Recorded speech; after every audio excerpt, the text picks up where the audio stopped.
Welcome to another edition of the Roar of the Lions UK podcast. My name's Matthew Turner. Thank you so much for joining us for episode number 73, which I do not remember what I called, actually. If I'm honest, I'm very disorganized. The young ones. The young ones. There we go. Yes, because this is the roster of the young ones, is it not? I'm joined by my co-hosts Ryan, Steve, and Martin, who will be joining us in just a moment. Hopefully, Ryan, you can hear us now.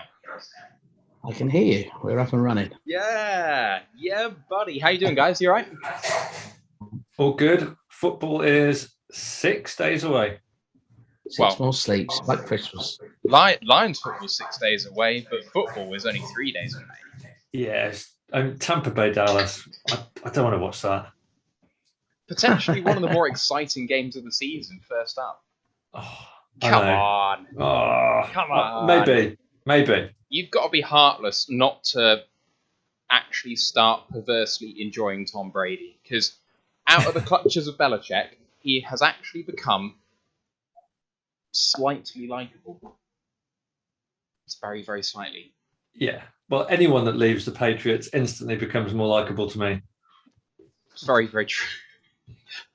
What's up, everyone in the YouTube and Twitch chats? We are live on there as normal. Ferg Lions 509, SW Lion, One Funky Lions fan, a couple of others in there too. Hope you're doing well, guys. Thank you very much for joining us. We are going to be going through today the 53-man roster. This has been done to death since it happened. So all of the major podcasts out there have gone into the nitty-gritty details of it. I think we're more going to focus on exactly where we are now and maybe the points of contention rather than anything else. We broke down exactly who we thought was going to be on the 53-man roster, including talking about all the ins and outs of that last time out, so we don't need to rehash that again. And then we're going to follow that up by doing our season's predictions. We are going to go game by game. We are doing our predictions, and last year, the person who came last had to buy the first round of drinks on the Roar of the Lions meetup. Well, little did we know, 12 months ago, that we still would not have met in real life due to the pandemic. So, the person on the hook for that, I think it's Ant. And Ant's going to be on the hook for that. But if you boys are willing to do that once again, then that could be 2 rounds of drinks for Ant for the meetup. Oh, I'm not rolling over. Ant can buy his round first, and then we'll have a single round for this year. Yeah. Although having had an early look at like someone's predictions, I'm not going to mention anyone's names. I'm pretty sure that they're going to be down for the first round or the second round, should I put it this time, because you've been drinking too much Kool-Aid and you want to lay off it. I chug Kool-Aid. You've been puffing on the hopium pipe. Oh man, what's up, Ashley, in the Twitch chat? Here's Johnny's there, Dom Burr, Omar Pacheco. If you want to join us live, please do that. One thing I can reveal just before we start today is that we've been trialing using Discord as a server. We've been running a WhatsApp chat for some time, and if you want access to that, please ask. We'll happily send you a WhatsApp chat. It's got loads of guys from the US and the UK and lots of people from Europe as well, but we're actually going to start using Discord as a place where we can chat. You can chat with us or ask us questions, maybe contribute to the podcast in some way by making suggestions, or maybe even making a guest appearance if you really if you want to do that. So I'm going to put the link in both the YouTube and the Twitch chats now, and if you want to join us, then please feel free to do that. So bear with me a second while I do that. Martin, how you doing, man? Good, thank you. Just enjoying the last bit of summer, I think. Well, it's been nice, isn't it? 27 degrees. I don't know what that is in Fahrenheit, but it's hot. It's hot. A nice light drizzle in Scotland. That's summer, isn't it? That is a nice day. That is a nice day in Scotland. Oh yeah. At one point, I took my coat off.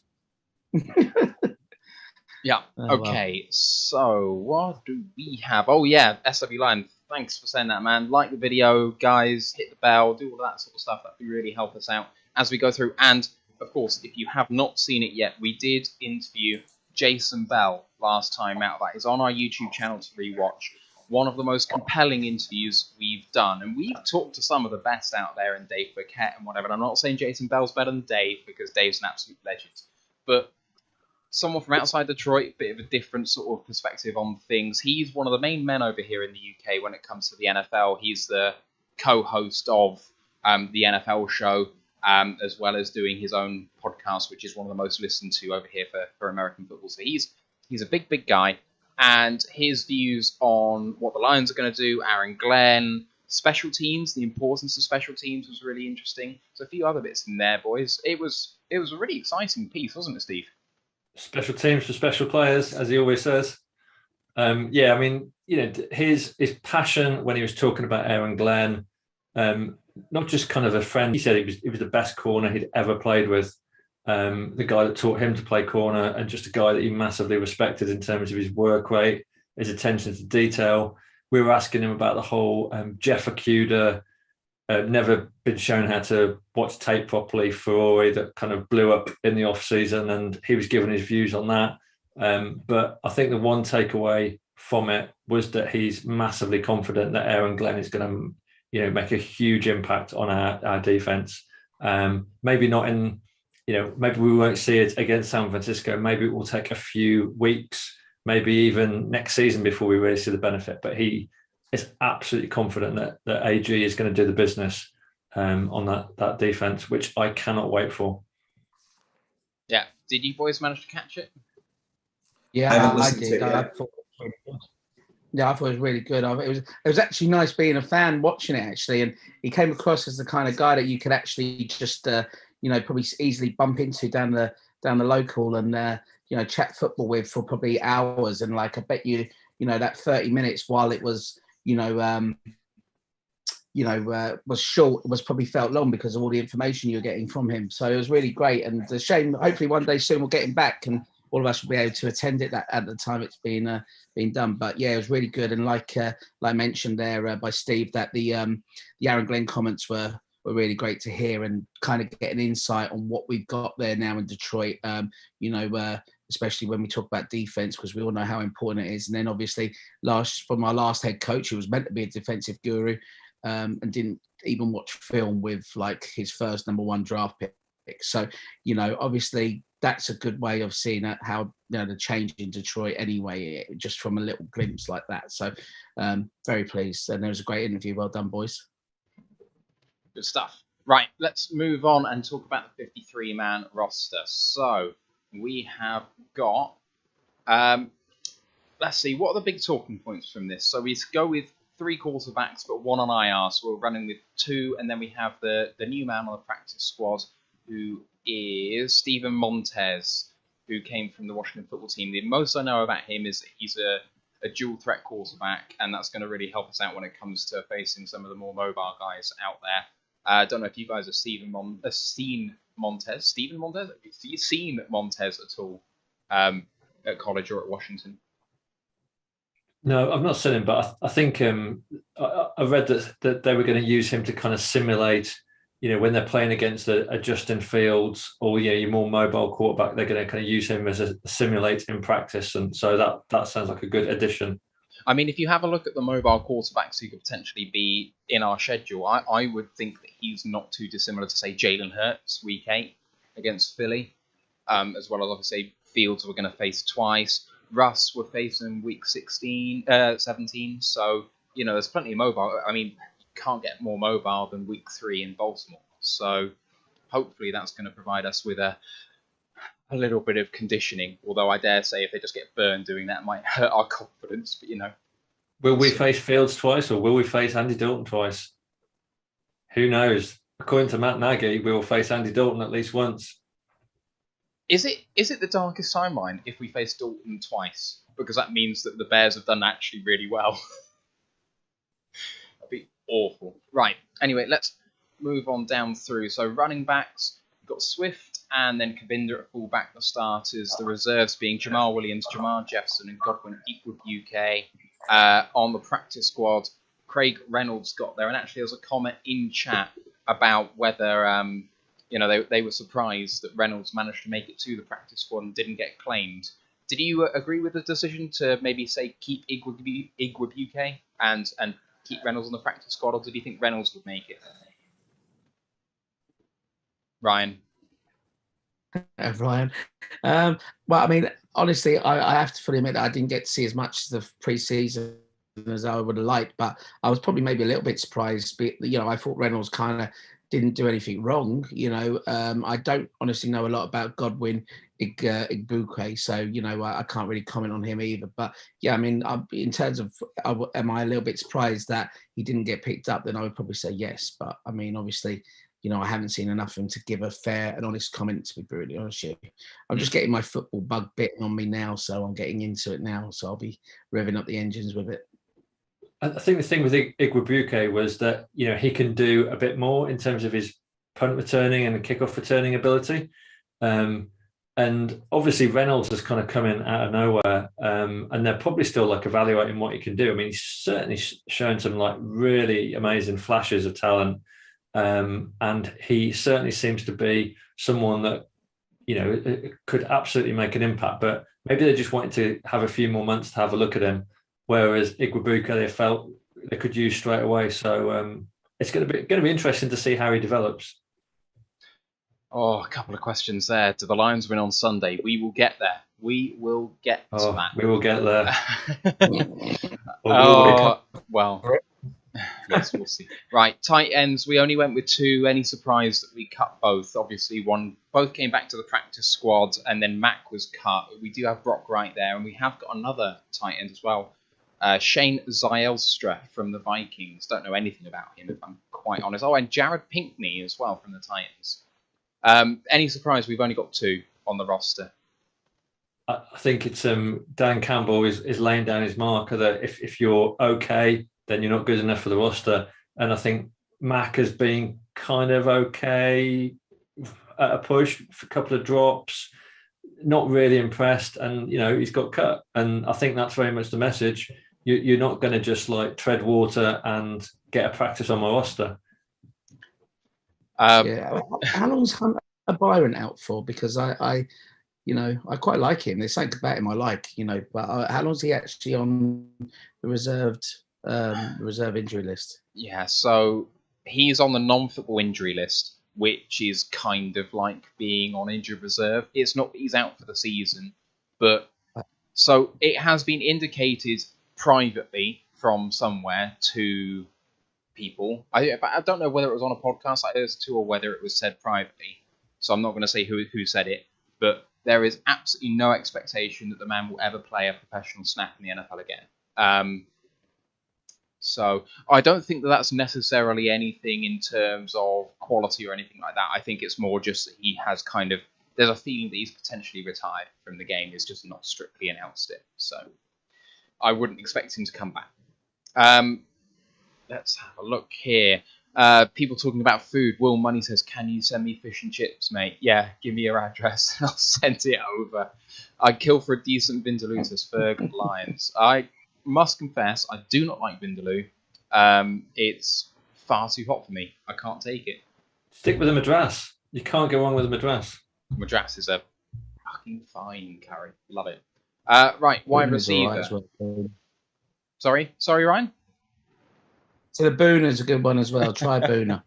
How many of them though? 3, right? Chicken Booner, prawn Booner. Yeah, about 3 for me. Yeah.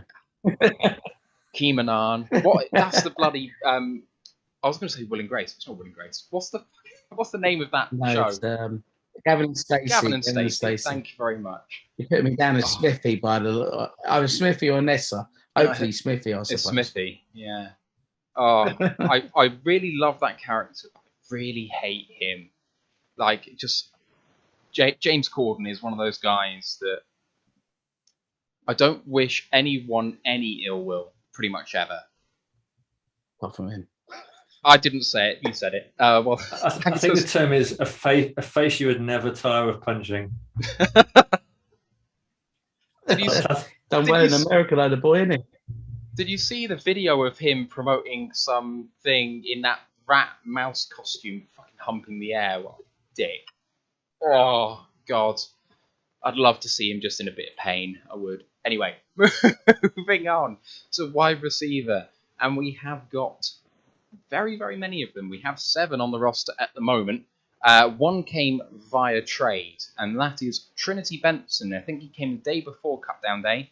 He came at the cost of a 2022 5th and 7th round pick. We receive a 2023 6th in return.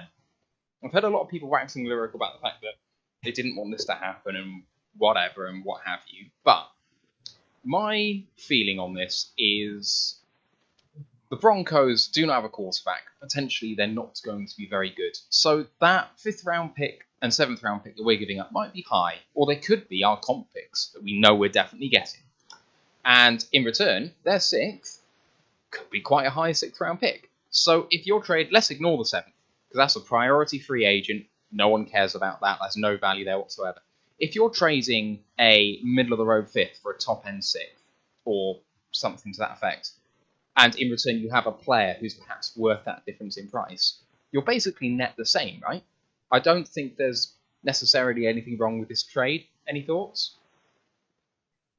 I kind of agree that because of the compensation picks, I don't think it overly matters too much. You know, what we're getting a 3rd, a 4th, and a 5th next year is expected. So, you know, there's a little bit of room to play with it. So if they like him, then why not? I mean, it's definitely a position that we need. Fingers crossed. I think everyone in the heart of hearts was expecting maybe more of a name, maybe a Michael Gallup or something like that to maybe be traded for.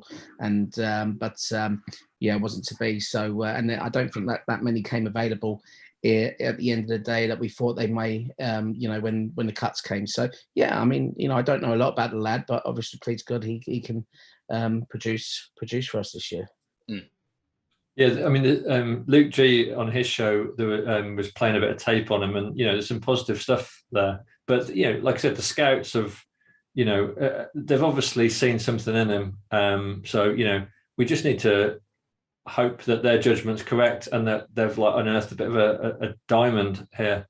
Yeah, I think our hopes for him are the same as the hopes we have for Chad Hansen when he came on board. He's someone who's going to stretch a field. He runs a 4.44, 4.40 times. So, you know, after Perryman left, we needed someone who had a bit of speed, and he provides that. So I think he'll see some play in some sets just because we need that sort of player. And I agree with what Eric says on this when he says, this scheme requires someone who can stretch a field, so the underneath guys have space. And we didn't have the speed guy, and now we do. So it was entirely necessary to make this move. Not just, you know, I think I would have been willing to give up more than we did. So, you know, good that we actually got it done.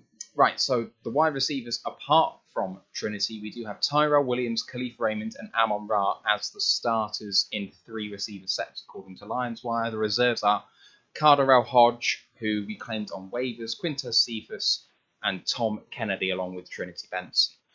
Tom Kennedy or Quintus Cephas, depending on who you want to listen to, took that 6th receiver spot as it was when the initial 53-man roster was indicated. He led in receiving yards in the preseason for the Lions, and I think he has done potentially the last 3 seasons, and yet only made 1 or 2 regular season games on the roster. We've heard of this talk about redundancy, about the fact that his skill set is replicated in the other players that we have, and so even if he has done really well, is he going to see the field against Khalif Raymond, who's apparently a great slot player, who Amon-Ra is going to be our starting slot player, and you know, Cephas is going to see some time in the slot. So where does Kennedy fit in? And yet, you do feel like you've got to reward him for having 3 straight excellent preseasons, right? Back me up. Well, I think the whole point of pre-season, you know, it's not to run the roost over our starters. That's not how the modern NFL pre-season is. It's all about the roster and players on the bubble. And Kennedy's done nothing but prove he can deliver. You know, I don't think he's dropped a pass. He's done everything that can be asked to. He's looked good. He's looked committed. So, you know, let's give him a spot on the roster, because there's a lot of receivers that, you know, like Perriman being a classic example, who's just not produced anything in 3 preseason games. So, you know, I think that's why they've given it him. He's obviously got some grit in terms of his attitude. So to me, that's a good decision. But I'm also pleased to see they brought Hodge in, because I think that's potentially a really good pickup. Yeah, it seems like, you know, that Kennedy ticks all the boxes for the coaching staff there at the moment. And, you know, all the lads I've spoken to in Detroit, the one person they've been most excited about all summer long has been Tim Kennedy. So you're really, really pleased to see him get a chance, and pleased God he can make it happen at the higher level. But as Steve said there, like the pre-season technically is to get a judge on your depth and who you've got there and who you believe can come in and help out when needed. So yeah, I mean he was a shining light in that department. So I'm glad to see him make the roster, and please God he better things come. So Cardarrelle Hodge, he's played in 39 games so far in his 3-year career, starting 1 with Cleveland. He played in 9 games last season, playing 27% of the total offensive snaps in that year, which was a career high. In the year before in Cleveland, he played 60% of the special teams snaps, so he gets around, and he's not inexperienced considering the rest of the roster, so that's positive at least. Yeah, I think if you look at his relative athletic score, he came from Prairie View, and it looks like he didn't do his agility drills. So it looks like he's only got the explosion grades, which were great. Like his vertical and his broad are really good. So they've obviously seen that he's got the ability to be one of those sneaky fast, twitchy guys that can really explode and get some separation. So let's see what he can do.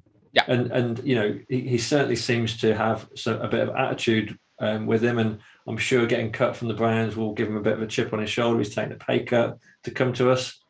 Let's see what he can do. Let's give him a chance. Yeah, it's an amazing deal. So he was due $2.1 million, and when we claimed him, he's still on that contract on waivers. And to kind of tie up him being here, he took a $1 million pay cut to reduce his compo this year to $1.1 million in return for getting $80,000 guaranteed. So he's got to stick on the roster to make the majority of his money, but he's got some financial security for this season, which I think is important for all players to have, knowing that, if you get cut, you can at least eat, which is a good thing, I think. But the guy's going to feel some sort of loyalty to the team, and he compared to a lot of our receivers, he's actually seen some time, so that's great.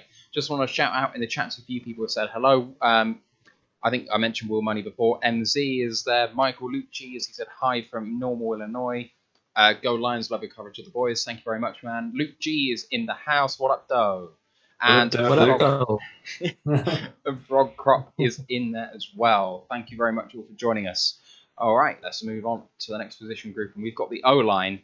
I think we talked about Tyrell Crosby's cutting earlier, and it's a real shame that the guy behind him was waived with the injured designation as well. I can't recall for the life of me who that is. Evan? No, the other one. What the bloody hell's his name? I'm going to have to go on Pro Football Reference and have a look, because that's going to annoy me otherwise. It's not Matt Nelson. What the bloody hell was the name of the tackle? Who's Dan Skipper?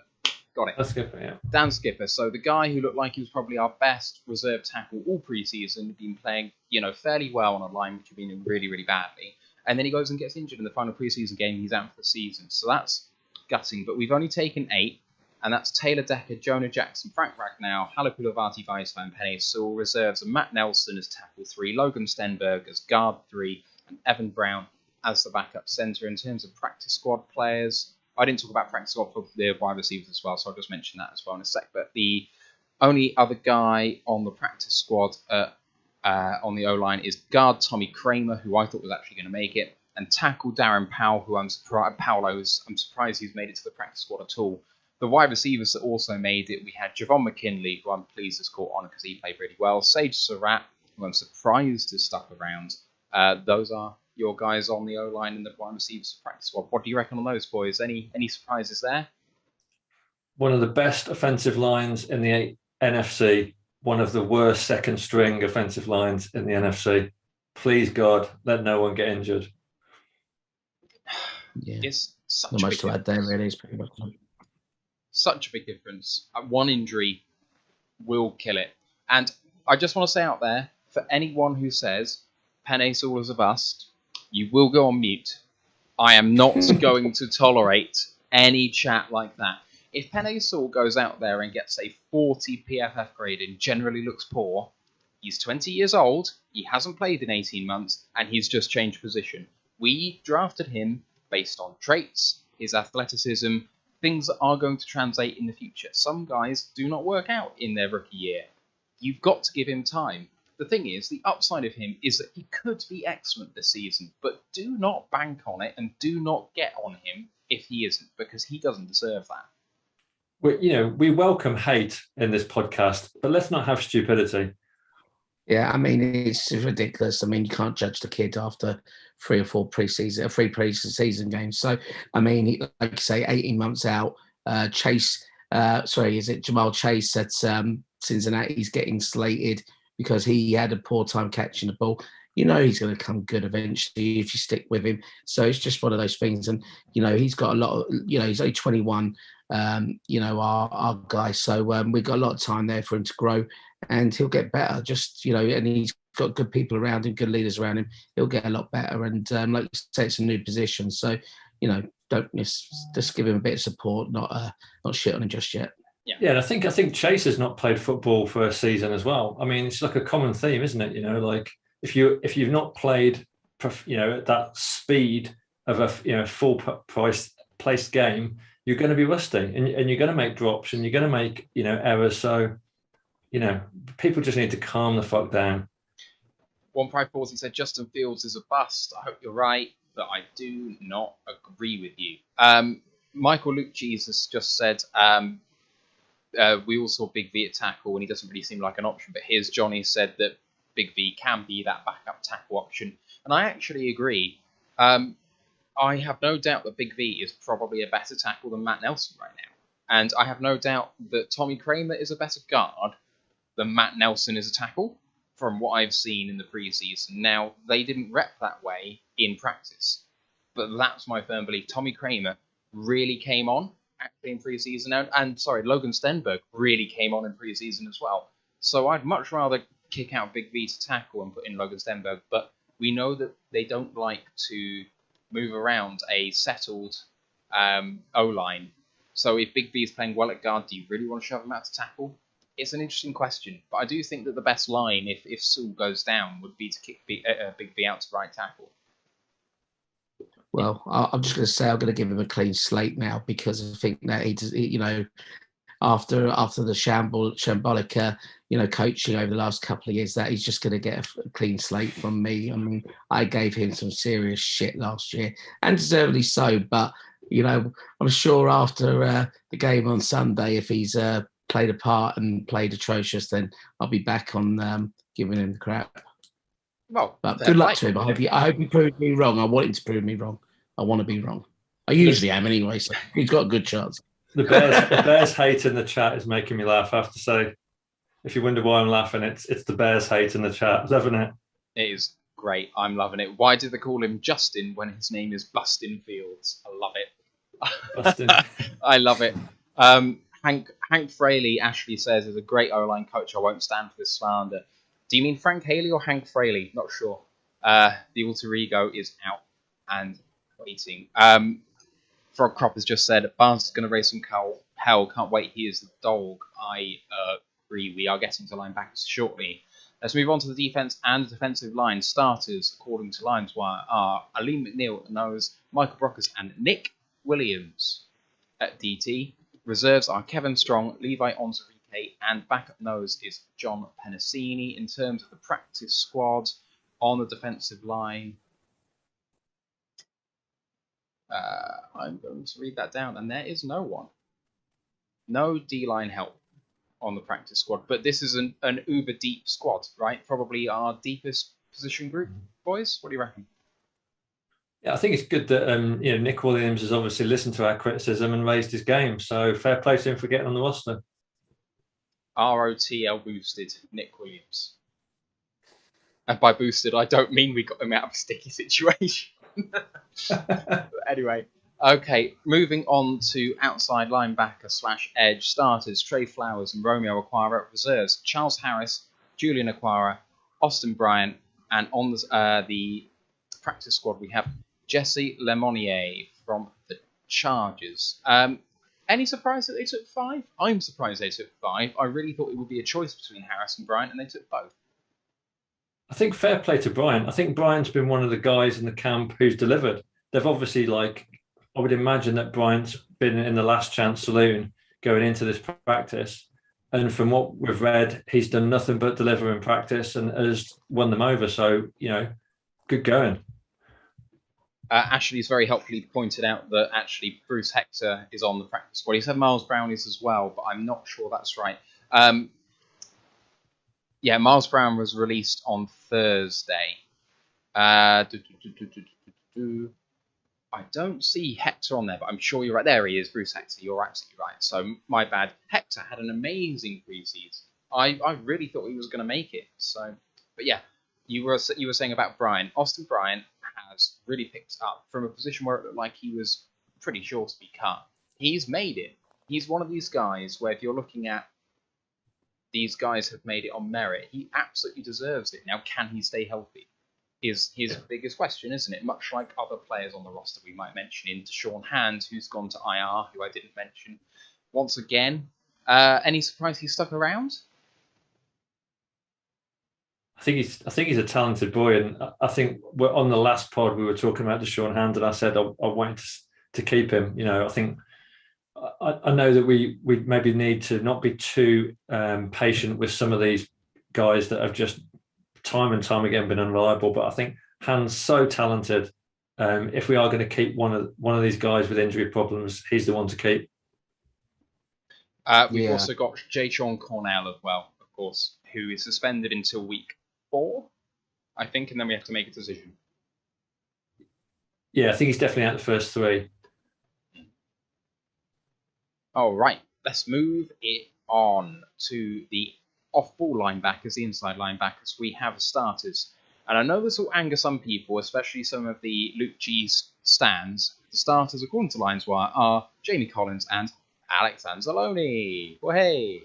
The reserves, listed first, is Derek Barnes, and I suspect we'll see him in the rotation quite a lot. And then Jalen Reeves-Maybin and Anthony Pittman on the practice squad. Do we have any linebackers? We have Tavonte Beckett on the practice squad. Really glad he's caught on, actually. Any thoughts on that linebacker crew? Derek Barnes is obviously the big name there, but Anthony Pittman made it, and that's great. Good to see the young players coming through, and I'm glad Beckett made it, glad Pittman made it. Reeves-Maybin must have been by the skin of his teeth. That guy must be balling out on special teams, because we did see very little from him in the games. But no, I'm glad that the younger guys have made it, and I think Barnes is going to be an absolute animal when he gets on that field, and I cannot wait. Martin, Ryan, any thoughts?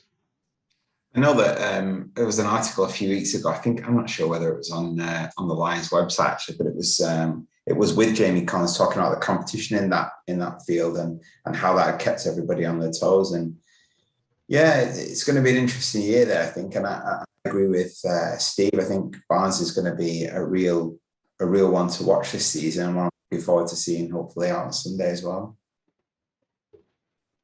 Just want to welcome Ash into the Discord server. Thank you for joining, man. We have got our Discord up and running, and the link is at the top of the YouTube chat. If you want to join us, please do that. Right, let's move it on to the next position group, which is cornerbacks. Our starters, according to LionsWire, are Jeff Okudah, Amani Oruwariye, which is not a surprise, and then AJ Parker, officially listed as starter. That is one of the most amazing, incredible preseason runs I think I've seen. A UDFA has beaten out, Corn Elder and Nicole Robbie Coleman. I mean, never mind in terms of starters, he beat them out of the bloody team altogether. I mean, what an absolutely cracking few weeks he's had. He was getting burned on the outside early in preseason. In 1 week, we gave up 3 40-yard passes, and he was responsible for 2 of them on the outside.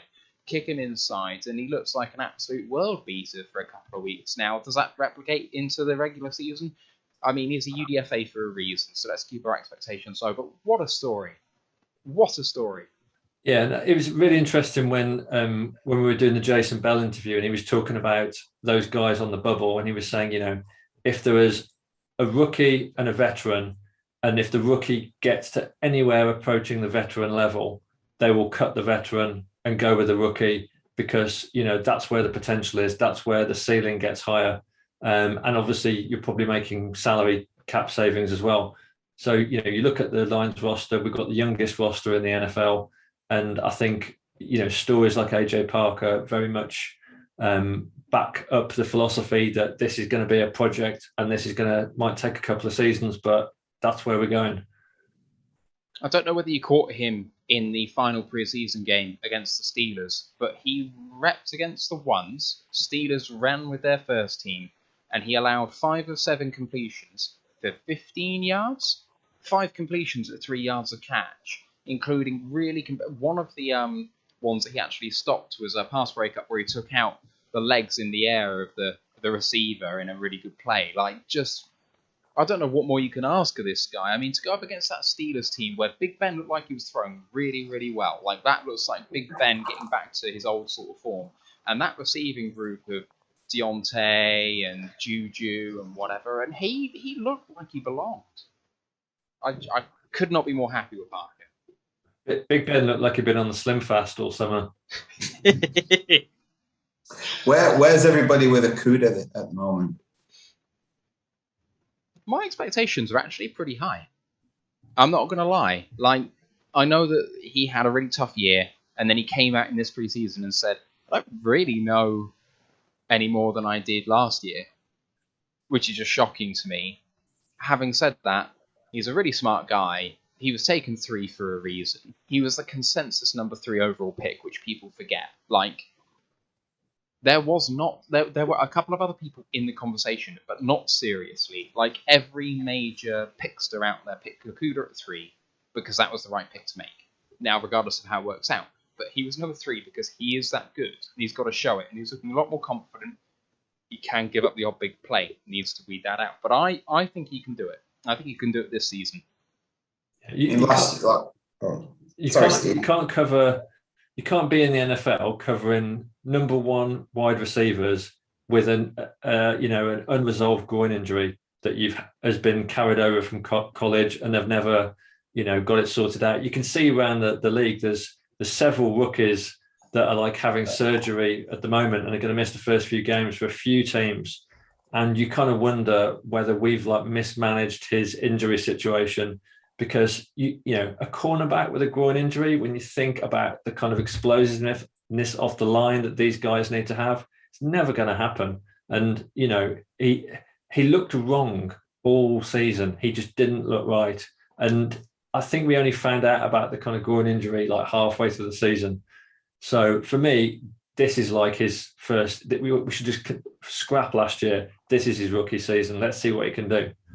Yeah, and I think you saw it was an interview with Aubrey Pleasant in the preseason. I don't know if anyone caught it. We're talking about Okuda and how he was being asked at Ohio State just to concentrate on one tackle each time, not having the perceptual awareness around him, which we've seen him be caught out with a couple of times, including against the Steelers, I think, preseason. So I think he's, like you said, Matt, he's got that potential there, and I think, given the playing with players with a lot of lost confidence last year as well, in a team that was, lost its head coach partway through the year, I think as a rookie and as a high pressure rookie, I think you've got to take some of that into account. I agree with Steve. I think this has to be treated as the rookie year this year.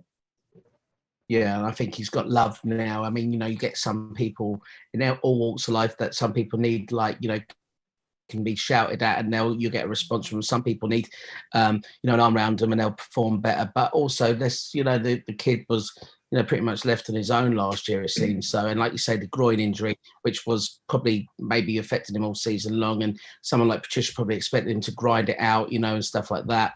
Just maybe too much was expected of him in a way last year. So I agree. I think that you've got to look at Okuda and judge him more fairly on a full season when he's hopefully fully fit. Yeah, definitely. We have a few other people saying hello. Jimbo G, how you doing, man? A couple of others where I missed one. Anna May as well. Thank you for joining us, everyone. I didn't actually finish up on the cornerback room, so the reserves are third round corner, Ifeatu Melifonwu, Jerry Jacobs, and converted safety Bobby Price. We've also got Nico Robbie-Coleman on the practice squad, as well as Parnell Motley from the Broncos. There is this conventional kind of groupthink wisdom out there that so from week 2, you can sign vets to the active roster and their salary is not fully guaranteed. You sign in week 1 or before, their salary is fully guaranteed. So Nico Robbie-Coleman on the practice squad will get elevated for week 1 in that kind of 2 vets that you can elevate every single time, but you can only have 2 elevations in a year. It's elevated for week 1, signed to the active roster in week 2, and his salary isn't guaranteed. So that has been hashed and rehashed again and again.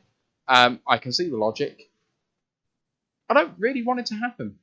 Nico Robbie-Coleman showed me nothing in the preseason to suggest he's up to it. And we've got Ifeatu Melifonwu and Jerry Jacobs. And, if we're really going to run with the youngsters, let's run with the youngsters. Just keep Robbie-Coleman on the practice squad.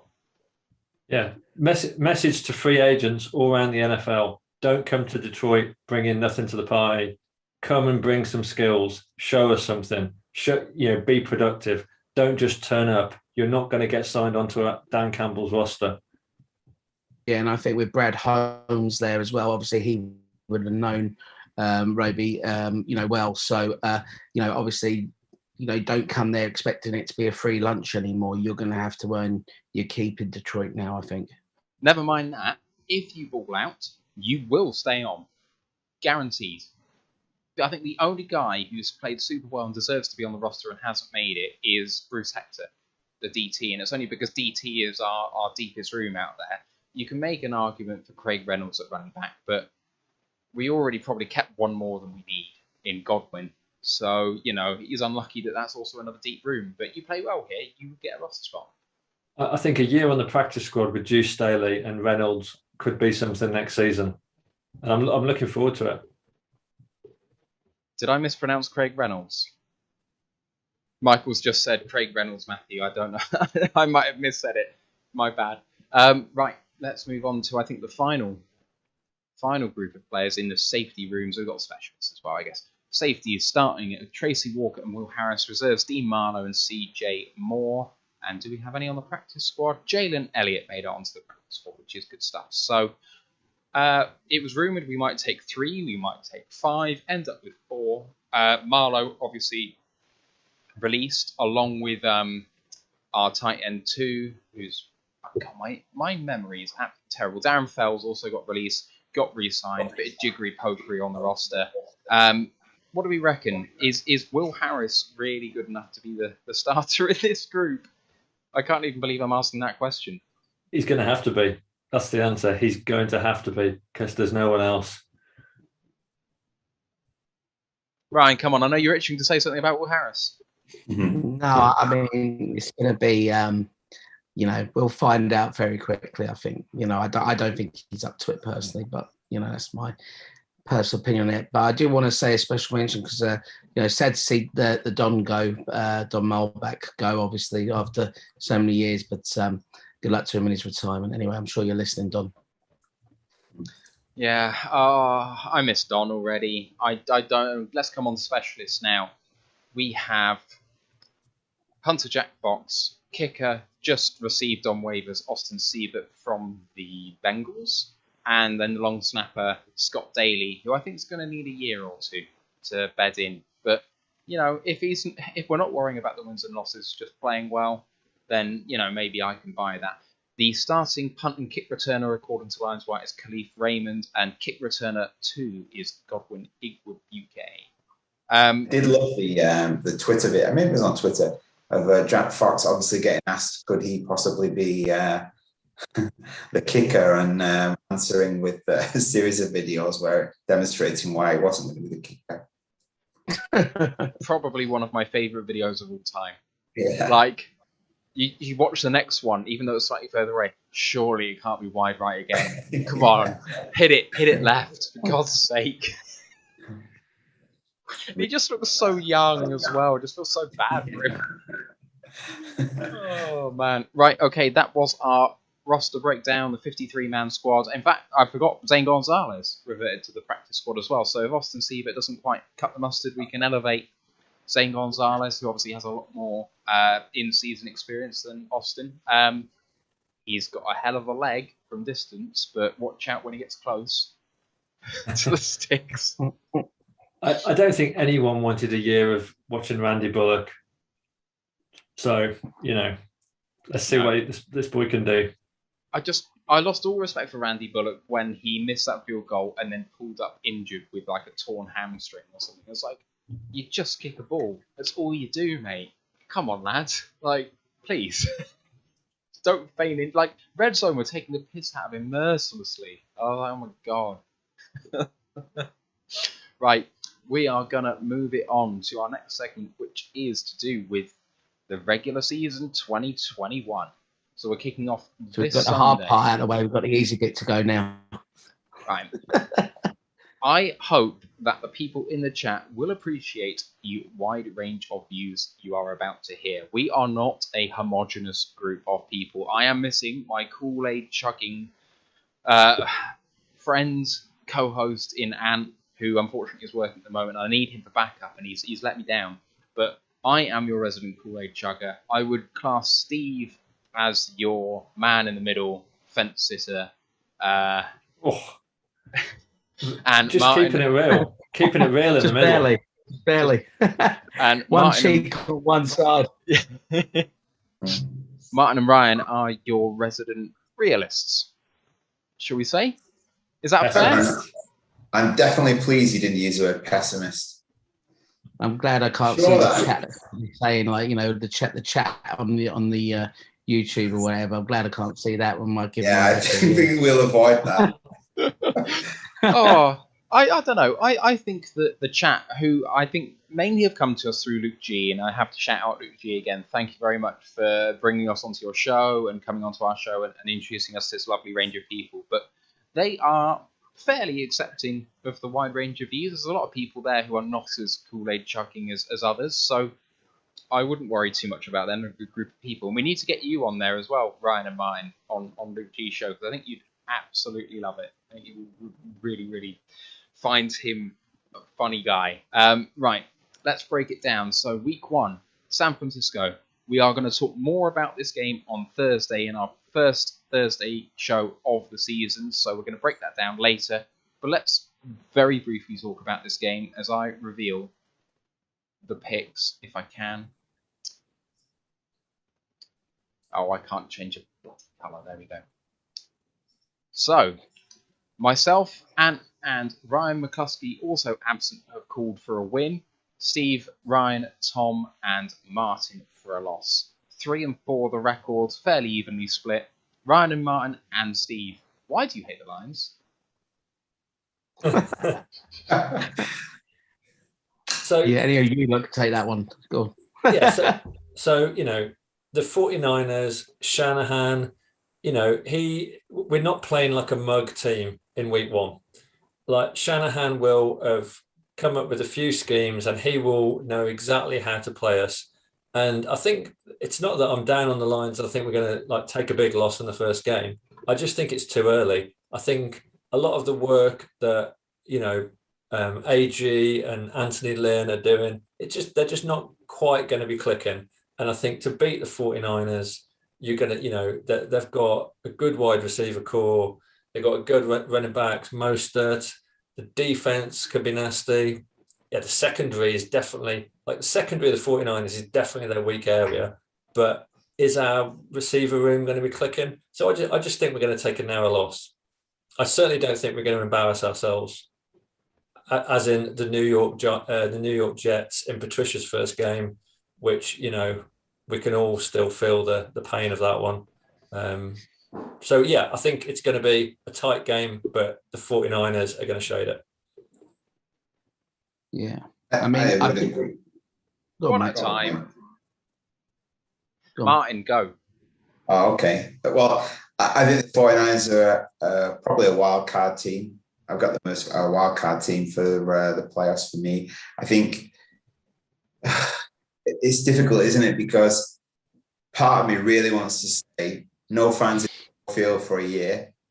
First game with a new head coach, everybody fired up, home win. But the realist in me says this is a really, really tough opener. I think, the 49ers offense is really, really strong. I think we don't really know. We're preparing to play two different quarterbacks.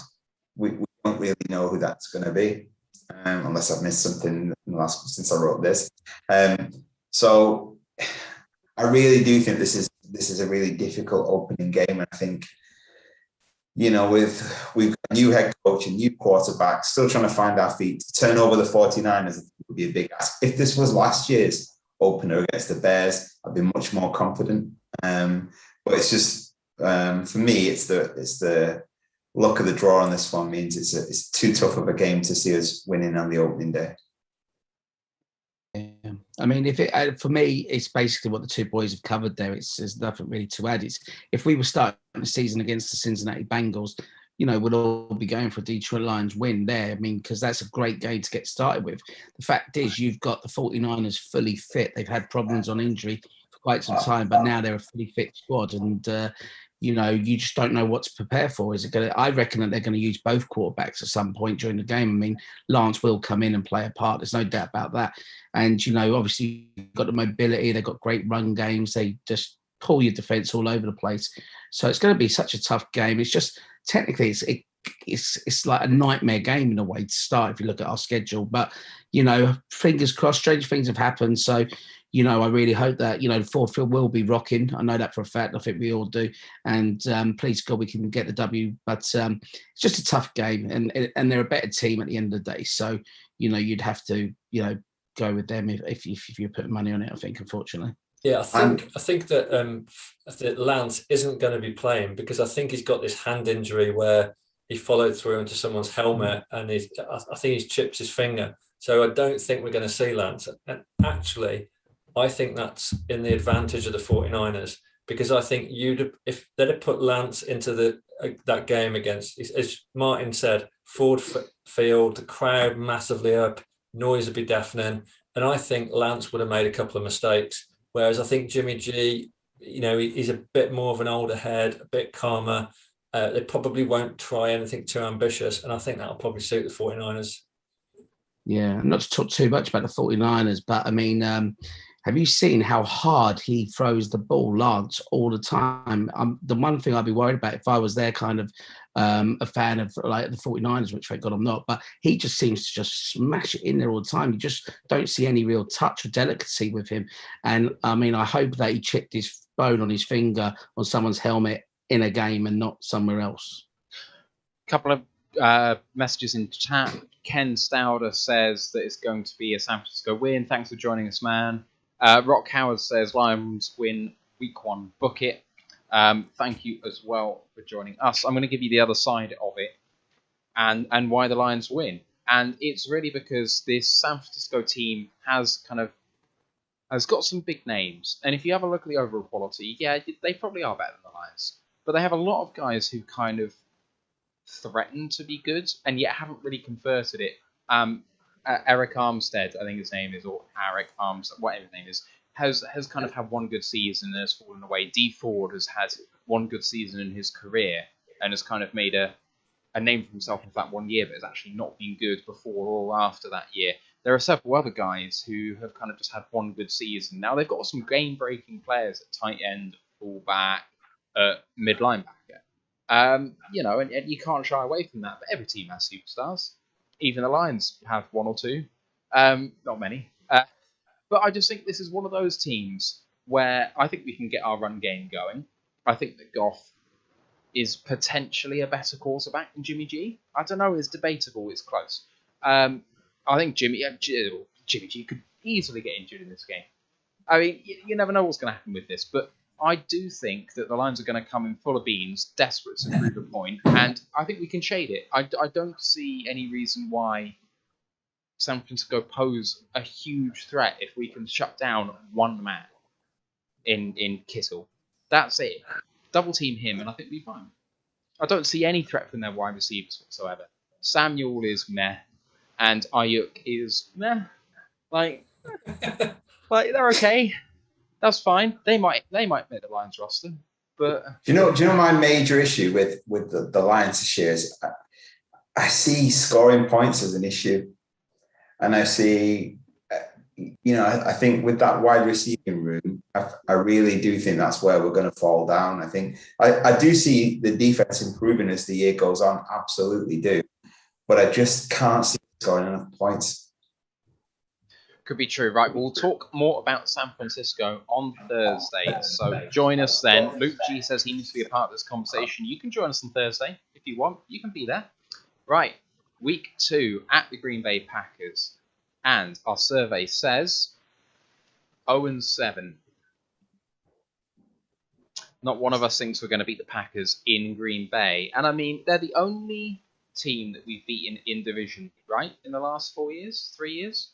And we've beaten them twice, including... Oh, beat the Bears. Beg your pardon. Yes, you're absolutely right. What time Thursday? 3 p.m. ET, Luke. Or we could maybe push it later for you if we need to, but we'll see what happens. Send me a DM on not Twitch, Discord, and we'll talk about it. So Green Bay, is there any chance at all? Not for me. I think the idea of Rodgers up against our secondary is enough to keep me awake at night. So for me, I find this, I think in terms of you take these as a package of games, if you look at the first 3, I think it would be very hard pushed to find 3 tougher opening games, because I won't get onto the Ravens yet, but I just think, you've got Monday night, Lambeau, first game at home for them for 12 months. Yeah, it's a real tough ask, that. So you're saying you really fear Randall Cobb? Is that what you're saying? I really fear that game in particular. On the schedule, if you look at the schedule as a whole, I think this is potentially the toughest game we've got. I don't disagree with that. We just don't get any luck there. We don't get any luck there. We never have. We never seem to ever will. So, we always play against the referees there as well. So, never easy. One of the toughest places at the end of the day to go to in the NFL for any team. And, if you look at their regular season wins under Matt LaFleur over the last few years, they don't lose many games, and they should win our division, I think. So that's basically it. It's just a brutal game, brutal start to the season, especially on Monday night in prime time. Okay, let me give you another side to it. They lost the best centre in the league, debatably the best centre in the league, who's gone elsewhere. Their number 1 in the league left tackle is injured. Those are some big holes to fill. And who goes up against David Bakhtiari on the left tackle position? It's Romeo Okwara, 10-sack Romeo Okwara. 10-sack Romeo Okwara, who did not get any help from anyone else on that defensive line. Suddenly, our defensive line is our strongest group, who are going to, take up some blockers, and you've got Romeo going up against a backup left tackle. Most important position in football apart from quarterback. I'm not saying we're going to win. I didn't pick us to win. But I'm saying there's a chance. I think I think if you look at the Packers, they're not as strong as they were last year. I think we would all probably agree that. I don't see them making a run in the playoffs, but nor are we. So, that's my difficulty with this one. I just think, like Ryan said, we get fuck all up there every time we go there. Monday night under the lights, it's a real big ask. And Aaron Rodgers is still Aaron Rodgers, regardless of what else happens. So yeah, I think the thing with this game for me is, the Packers were one Kevin King fuck up away from the Super Bowl, and Bakhtiari's out, but they'll move probably Elton Jenkins across to play him at left tackle, and he's pretty decent. For me, the Packers are pretty much unchanged from that team that almost got to the Super Bowl. There's not really, Bakhtiari, notwithstanding, they're pretty much the same team, and they're going to be going, as Ryan said, Lambeau first game, they're going to be absolutely at us. And I just think that atmosphere there, and the fact that the Packers are so experienced, they've all been playing together so long. When you think about the kind of upheaval in our roster, this is a Packers team that's been playing together for 2 or 3 seasons. They know this playbook like the back of their hand. Rodgers, unfortunately, I mean, I would absolutely love Rodgers to get absolutely terrorized by Aquara and Flowers and Levi and McNeil. I would just like them to absolutely terrorize him, but I just can't see it. Maybe later in the season, but not the game 2.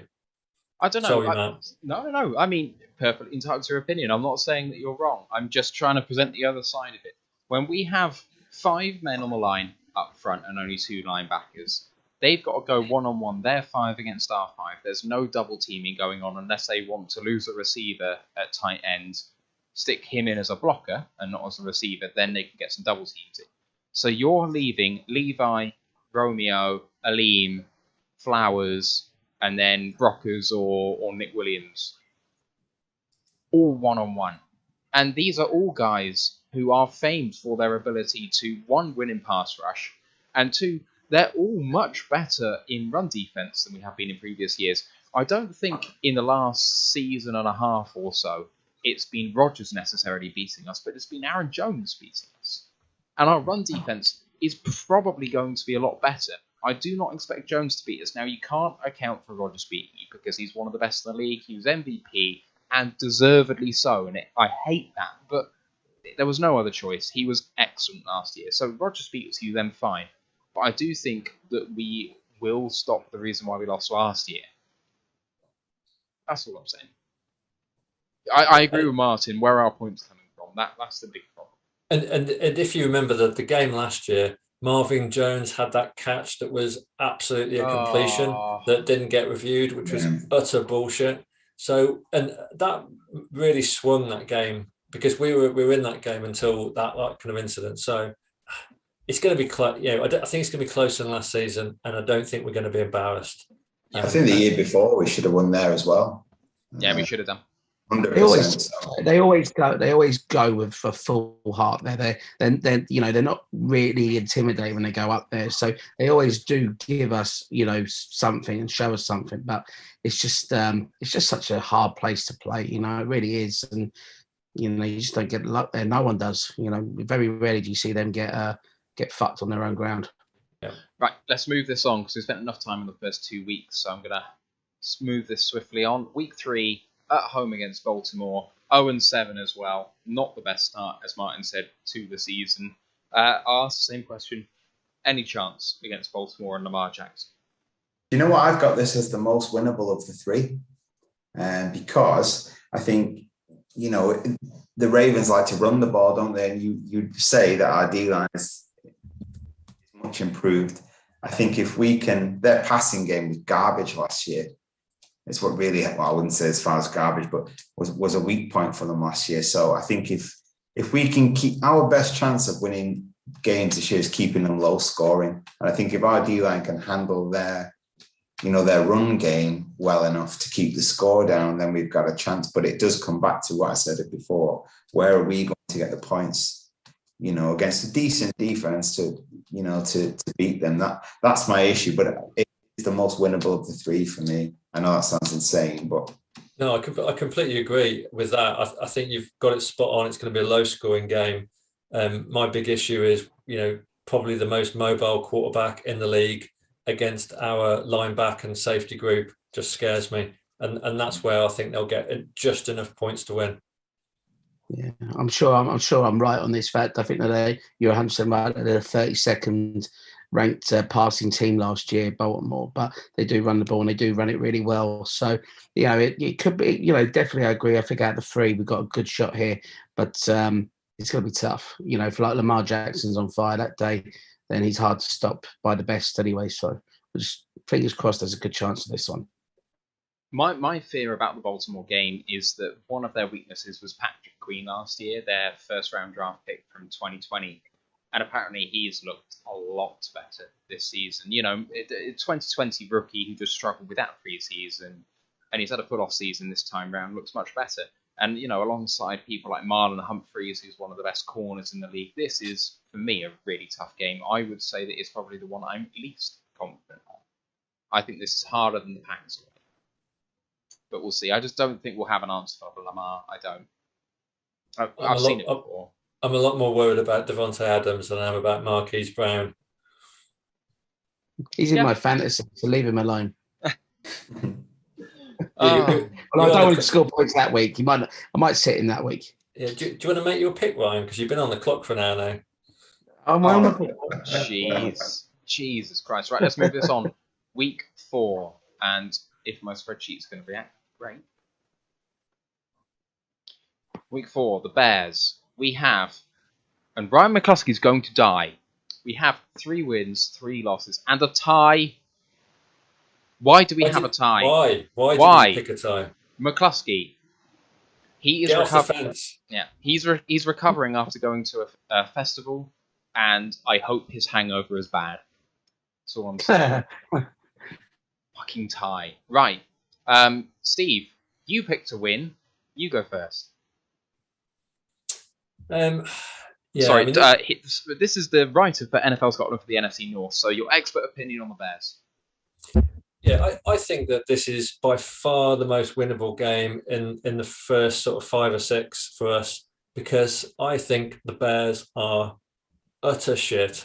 I think they've not really improved their roster. They went all in on Fields and Jenkins, but then after getting Jenkins and solving the problem, they cut Charles Leno, who effectively Jenkins was replacing, and then Jenkins is out for the year with back surgery. So the Bears' offensive line is just so bad. They can't protect the quarterback. Other than Allen Robinson, I think Darnell Moon has still got a lot to prove. I just don't see them as an offensive threat. Their defense are pretty good, but their defense are also aging, and their secondary, again, they've lost some key players. So I just think the Bears are imminently beatable. And the key thing for me is like the whole Dalton or Fields thing, because I think that depends what happens in the first 3 games. If Dalton does just enough to keep his starting spot, I think we'll beat them. I think if Fields starts, like maybe in week 3, Dalton blows up and this is Fields' first game, I think then we'll beat them. I think if Dalton has a terrible week 1 and they put Fields in week 2 and Fields has started to settle in a bit, that could be a little bit more dangerous, but we'll see. I mean, Matt Nagy just is trying to protect his own job by saying that Fields is a project. Fields is a starter now, but what he doesn't want to do is put Fields in and watch him blow up, because then if he does blow up, there's no reason to keep him as head coach. So he's trying to play that Fields is a project. He needs a couple of years. He's just trying to save his own job. The guy's spineless. They need to get him the fuck out and get a decent coach in, because Nagy is utter bullshit. But hey, let's keep him there because we like a shit Bears team. Ryan, Martin, why are we losing? Well, firstly, I mean, I completely agree. They feel that they're safe there for one more season, I think, with Fields being there in reserve. So I completely and utterly agree with that. I mean, I think that when you look at their start to their season, they start obviously against Stafford, which will be an interesting one. I'm sure we'll all be watching that on Monday. But they'll lose that. Then the problem is they'll probably be going in. They'll be going in probably with 2 defeats on the record, I would have thought. So they should probably beat the Bengals in week 2. But I just think that, they're probably, I don't know why. We can easily win it, but it's just, I have no real major reason why, just more a gut feeling that I think we'll just come up a little short there, that's all. For me, it's a swing game, this one, isn't it? I think if we're going to have a decent season, this has to be a win. But I think, I know that the Bears defense isn't what it was a couple of years ago, but I think it is still pretty strong. And it comes back to that, preventing us from scoring. I think it'd be another tight game, but I do see it probably going the way of the Bears. I think I know Steve mentioned Mooney. I picked Mooney in my fantasy. It was a bit of a sleeper pick later on. I think he potentially is a a decent offer there of probably the wide receiver 3. But you know, we talk about Dalton. I think Dalton had a decent end of the season at Dallas as well. So even if he does start, I think he ended the last season fairly well with the Cowboys. So I don't know. It's interesting to see Fields, I think, at some point, because there was a lot of discussion over, you know, we obviously took Sewell instead of Fields, and how that's going to play out. I hope it plays out disastrously for the Bears, obviously. But yeah, it's for me, it's a toss-up of a game, but I think I am leaning towards it. If I'm being realistic, I do see this as another defeat, unfortunately. But it could easily be the other way. If we get off with a win here, I mean, if we turn the Ravens over and then lose this one, you'd be incredibly disappointed, wouldn't you? But no, it's a loss for me, unfortunately. Dalton at his best is 6 out of 10. That's peak Dalton. Maybe 6.5. That's the thing. And I think that we will frighten him. We'll put some pressure on him. And Dalton's just absolutely melts under pressure. We've had issues with shit Bears quarterbacks the last couple of years where we've not been able to beat them with, you know, Trubisky and co. So I don't know. Like I say, could go either way this one.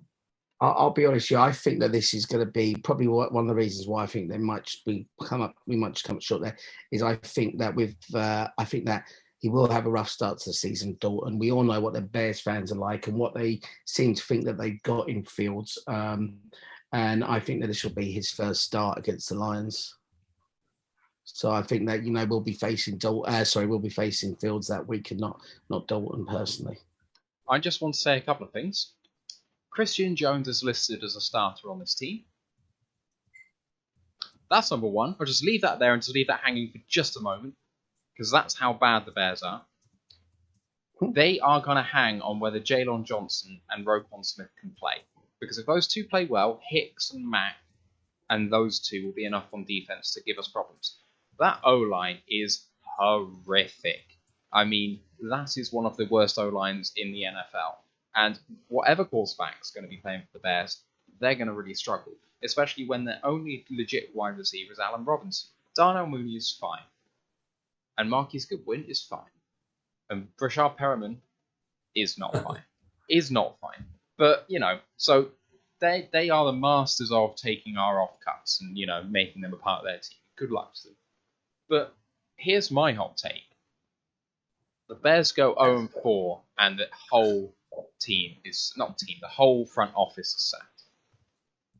They're gone by week 4. They lose against the Bears. They lose against the Bengals at home. They lose away against the Browns. Away against Browns? They play the Rams first, week 1. Yeah. So lose against the Rams, Bengals, the Browns, and then the Lions. And I think that this ownership probably wanted to fire him in the off-season. Decided against it, that would give him one more year. And I don't think they're going to be bought off by this Fields as a project lark. I think that the Bears ownership are going to say, no, you will be judged on this season. And if you decide not to play Fields, that's on you, but your neck is still on the line.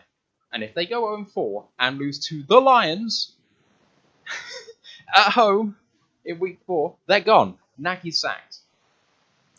I think the problem is they've got the Bengals and the Raiders, 2 of their first 5 games, and I think they could probably just about beat the Bengals and the Raiders. I just think, and that's why I think he's going to try and play Dalton for as long as possible, because I think he will be trying to kind of play out that, you know, he needs time for Fields to bed in and maybe start bringing Fields in like the third quarter. But yeah, I mean, they're there for the taking. They're absolutely there for the taking. And let's not forget, we beat them twice last season. Well, we would have done if Swift had caught that pass, not dropped that pass. But, you know, effectively, we kind of had them twice. And we were shit last season. So yeah, we've definitely improved more than they have in the off-season. I think that there's a lesson to be learned from the 2020 Detroit Lions, which is when you know that your coaching staff are not up to it, it doesn't matter what excuses you put in front of them, just fire him. And Nagy is basically at that point. I just think if he has a bad start to the season, I don't think that Fields is enough to save him. A more competent coaching staff will still have Justin Fields. Like, he's still going to be here. Like, Fields doesn't go away if you sack Nagy. Just hire someone on the basis of, I can do something with Justin Fields, and that's instantly better than Matt Nagy. So they should fire him. They should do it now. If he's going to get fired, he's going to get fired in November because he's playing in a row the Packers, the Bucks, the 49ers, the Steelers, and the Ravens. And that's 0-5 for the Bears. It's not the best. Right, let's move it on because we are spending time, and it's partly my fault, but I don't care. We're moving to week 5, and it's our third away in the division game in week 5 at the Minnesota Vikings, and another 0-7 here. What makes us so much worse than the Vikings, boys? Let's go for Ryan. Well, I've got to be honest with you. Part of me, I've been thinking, I don't know why I've been thinking about the Vikings the last few days. And I think that going into the start of this season, there's probably, there's a few teams that just are giving off a bad kind of vibe or a bad kind of odor about them. And I think the Vikings are one of them. I think that there's serious issues there. The Kirk Cousin situation doesn't seem to be like there's a happy camp for anyone there. And I think if it wasn't for that horrendous contract, his arse would have been out. They would have cut him easy. So this is one where I kind of, do you know what I mean? Like I could definitely see us going there and winning. We have got a decent record there, and like I say, we always put up a fight there. But I don't know. I'm not quite sure really why I gave it a loss. I'm not quite sure. To be honest, and when we just discussed the Bears game there, I'm thinking, you know what, we could definitely easily win that. We beat them last year at their gaff, and then we should have beaten them at home. So there's definitely I might be giving us a winning record. I might have to change it. Yes. If we can win this game, I just think that there's something wrong in Minnesota, and I think this will be the last year. No playoffs or no wild card at the very least. I think Zimmer will be out there, and they'll go afresh. I with Ryan on that one. I don't see the Vikings as a playoff team, but they've got some real good players on both sides of the ball, haven't they? If you think about, they underachieved last year for me, big time. And I think the loss of Hunter for such a long period of time was a big factor in that. But their defense, I do like. And I do think that they are, it comes back again to coming up against teams with strong defenses where we're going to score points. And that for me is why, again, I think this is just going to be a narrow loss, but a loss nonetheless. Steve? Yeah, I think this is a tough game. I think there's so many advantages that the Vikings have got. If you think about that kind of like triple threat they've got, Justin Jefferson, Adam Thielen, Dalvin Cook. I mean, Dalvin Cook absolutely has shredded us for the last couple of seasons. Cousins is a bit of a liability, but Cousins streaks and Cousins can throw, a 400-yard game with 3 touchdowns just as easily as he can throw a game with 3 interceptions. Cousins doesn't like pressure. Can we get to him? That's the thing. He's got Thielen, he's got Jefferson. They can get open quickly, and I think against our secondary, they're going to kind of feast. The other thing is that the defense is going to be so much better. They didn't have any pass rush last year. Danielle Hunter's better. Anthony Barr, I think, is like one of my favourite players on their roster, and he tore his pec, I think, in week 2 and didn't play again. They've got Michael Pierce back, Harrison Smith still around. They've just signed Patrick Peterson, who's a good addition. So the defense is solid, and I just think away with that crowd in that sort of stadium, I don't think we're ready to take them yet. Maybe the second game of the season, but not in week 5. I think it's one of those really funny games, isn't it? Because Harrison Smith had the worst season in his last 7 last season, and yet they gave him a record-breaking contract for a safety of his age in the last couple of weeks. Insane contract for a 33, 34-year-old. Barr obviously coming back is a big thing. Pierce, Hunter, you listed them all already. That's defense that should be better than the awful defense they were last year. But that O-line is again one of the worst in the league. And like you said, Cousins doesn't like pressure. So it comes down to, we'll get consistent pressure on Cousins. Can we bottle up Dalvin Cook? If we can do that, and I've already said our run D should be better, it gives us a chance. But I'm still picking it as a loss because I just think that when it comes down to it, they can score points. And like Martin has said, I think we are going to struggle scoring points. I don't think we can shut down Jefferson and Thielen. If they're healthy, they're both kind of slightly banged up at the moment. I do think it's slightly heartening that Christian Darrisaw is not working out just as much as Saul is not doing very well at the moment. He's been playing really, really badly. And Wyatt Davis is not the starting guard either, their third-round picks. Their first and third-round picks aren't on their starters at the moment. So the future's looking bright for us against Minnesota. Yeah, and Irv Smith is going to be a miss because they've obviously got rid of Rudolph to the Giants, and they were hoping that Irv Smith was going to step up. He had a really good end to last season in terms of pass catching, and I think he's out. He's done for the season already with an injury. So that's a big blow to them. But he scored 2 touchdowns against the Lions, didn't he? In one game last season. So yeah. Anyway, let's move it on to the Cincinnati Bengals at home. And our survey says 6-1 record. The one being Steve. What? Steve, what's going on? Explain Steve, yourself. Explain yourself. Yeah, it's just I still think the Bengals have got a decent team. I think Burrow is going to come back and do well. You know, I know that there's been all this stuff about Jamar Chase, but they've still got T. Higgins. They've still got Tyler Boyd.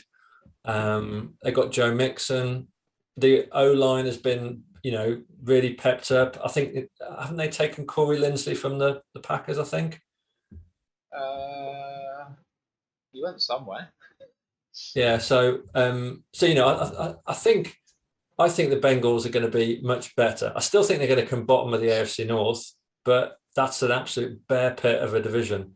I think it's a winnable game, but I just see them having just enough to beat us. Corey Linsley is on the Chargers, not the Bengals. Beg your pardon. I could definitely. I keep changing my mind on this one. I think I did go for a win in the end, but I think I agree to an extent there with Steve. I think if the Bengals offense clicks, it's going to be a really difficult game for us. I think, and I think Steve mentioned those guys already, Chase and Higgins, etc. But Auden Tate as well, I like, and I think he as a group, a wide receiver group, I think this could be a long afternoon for us, and I think it's going to be it's another coin toss game for me. I'd call it a swing game on how it's going to go. Could easily go either way, but I would worry if in the first 5 weeks if the Bengals offense looks good, then this could be a really, really difficult game for us. I could easily see it going the other way. That was me predicting a win and now talking myself into a loss. Don't get more realistic. Don't do it. Ryan, what do you reckon? Just think we'll beat them. That's it. No, I just think we'll have enough, to be honest. I think, Steve's, of course, he's right. I mean, the players that they've got offensively, they are an exciting team. I just don't know about this Burrow at the moment. I think there's something kind of, I think he came out and saying that he didn't feel confident, or he felt, that he wasn't at 100%. So, and that's a major injury. I mean, anyone in any sport who gets that is going to be severely affected. They haven't got a very good O-line. They do have, a top. I don't think they've got a great O-line. They got a good. It's definitely got better, but it's not great. And it's going to be interesting to see, how this chase comes along. But I think we'll just get there. I think home Ford Field. I think we'll be able to pull this one out, to be honest with you. I think it's one of those teams that has a really, really wide spectrum of what they could do this year. I think their ceiling is really high and their floor is really low because you just have no idea what they're going to do. The O-line has Jonah Williams, who's a first rounder from a couple of years ago, who has been underwhelming but has the talent. If he can pull it out, and Riley Reef at right tackle, who's been a super solid tackle. At this level, this season, he'll be fine. Next year, don't know, but he'll be fine. That O-line in between those two could be fine. If they can keep Burrow upright, Mixon, Boyd, Higgins, Chase, Azuma is a pretty fearsome offense. I really like Azuma. He's a really underrated tight end. But Chase being your wide receiver 3, it's not like he's your 1. You don't have to worry about him being your 1. Higgins is a perfectly fine number 2, and Boyd's a perfectly fine number 2, and between the two of them, that's fine. You know, you have to account for Chase with his speed, with his physicality. He's going to attract the attention of a 1 without needing to be one. So it's hard, but I picked a win because I don't trust that defense. I think that at the end of the day, I do agree to the adage of defense. Maybe not defense wins championships. Defense gets you to the playoffs. And I just worry with this Bengals team that it's just not solid enough. That offense can do anything once. I think they're going to have to outscore teams, aren't they? I think that's just going to have to be the way they're going to have to go about it this year. I think they're just going to have to score more points because, like you said, I don't think you can rely on the defense for them. Right, let's move on to the Rams. So Rams in LA. I know quite a few people are fancying going to this one. And we've gone 0-7. We can't win in SoFi. No? No chance against Stafford. And the new team and the lack of coordinators and... No chance. Anyone? All right, well, we'll move on. That's great. If anyone knows Goff's game, it's Sean McVay, isn't it? And I think, it's a real difficult one for it. I don't see any chance for this one. I can't even try and talk myself into anything. Ramsey, Donald, just scary. And you just know Stafford's going to come back and throw for 350 yards and 3 TDs. You just know it. Okay, I think I've got the Rams getting to the championship game as well, to be fair. I'll give you the counterpoint. I'll give you the counterpoint. The Rams are a team that can't beat you over the top. They don't have a speedster receiver. Stafford works really well with speedster receivers over the top. That bullet of an arm, he's suited to an offense the Rams don't currently have. At the moment, they are a touch-based offense, and that's not something that Stafford has been... he can do touch, but it's not the thing he's most known for. Cannon of an arm, he has been described as. So this isn't an offense which plays to his strengths. They don't have a running back worth his salt, really. Tony Michel or Darrell Henderson are not great RB1s. The O-line was okay, but no great shakes. The defense is fearsome, but it's star-powered. If they get one injury to one of their star players, this Rams team suddenly looks like a team that is fragile. I can't see us putting more than 10 points on the board in that game. I just can't.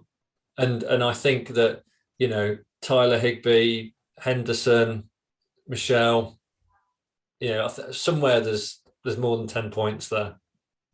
I think you made some good points, Matt, but if we're talking about them not winning the Super Bowl, I think if we're talking about them beating the Detroit Lions, you talk about some of those players you named not as great, RB1, for example, would they get into the Lions team?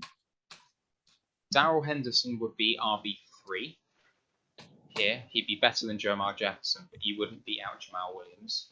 Sony Michel probably wouldn't make the roster, I don't think. So Cooper Kupp's is better than all of our wide receiving room.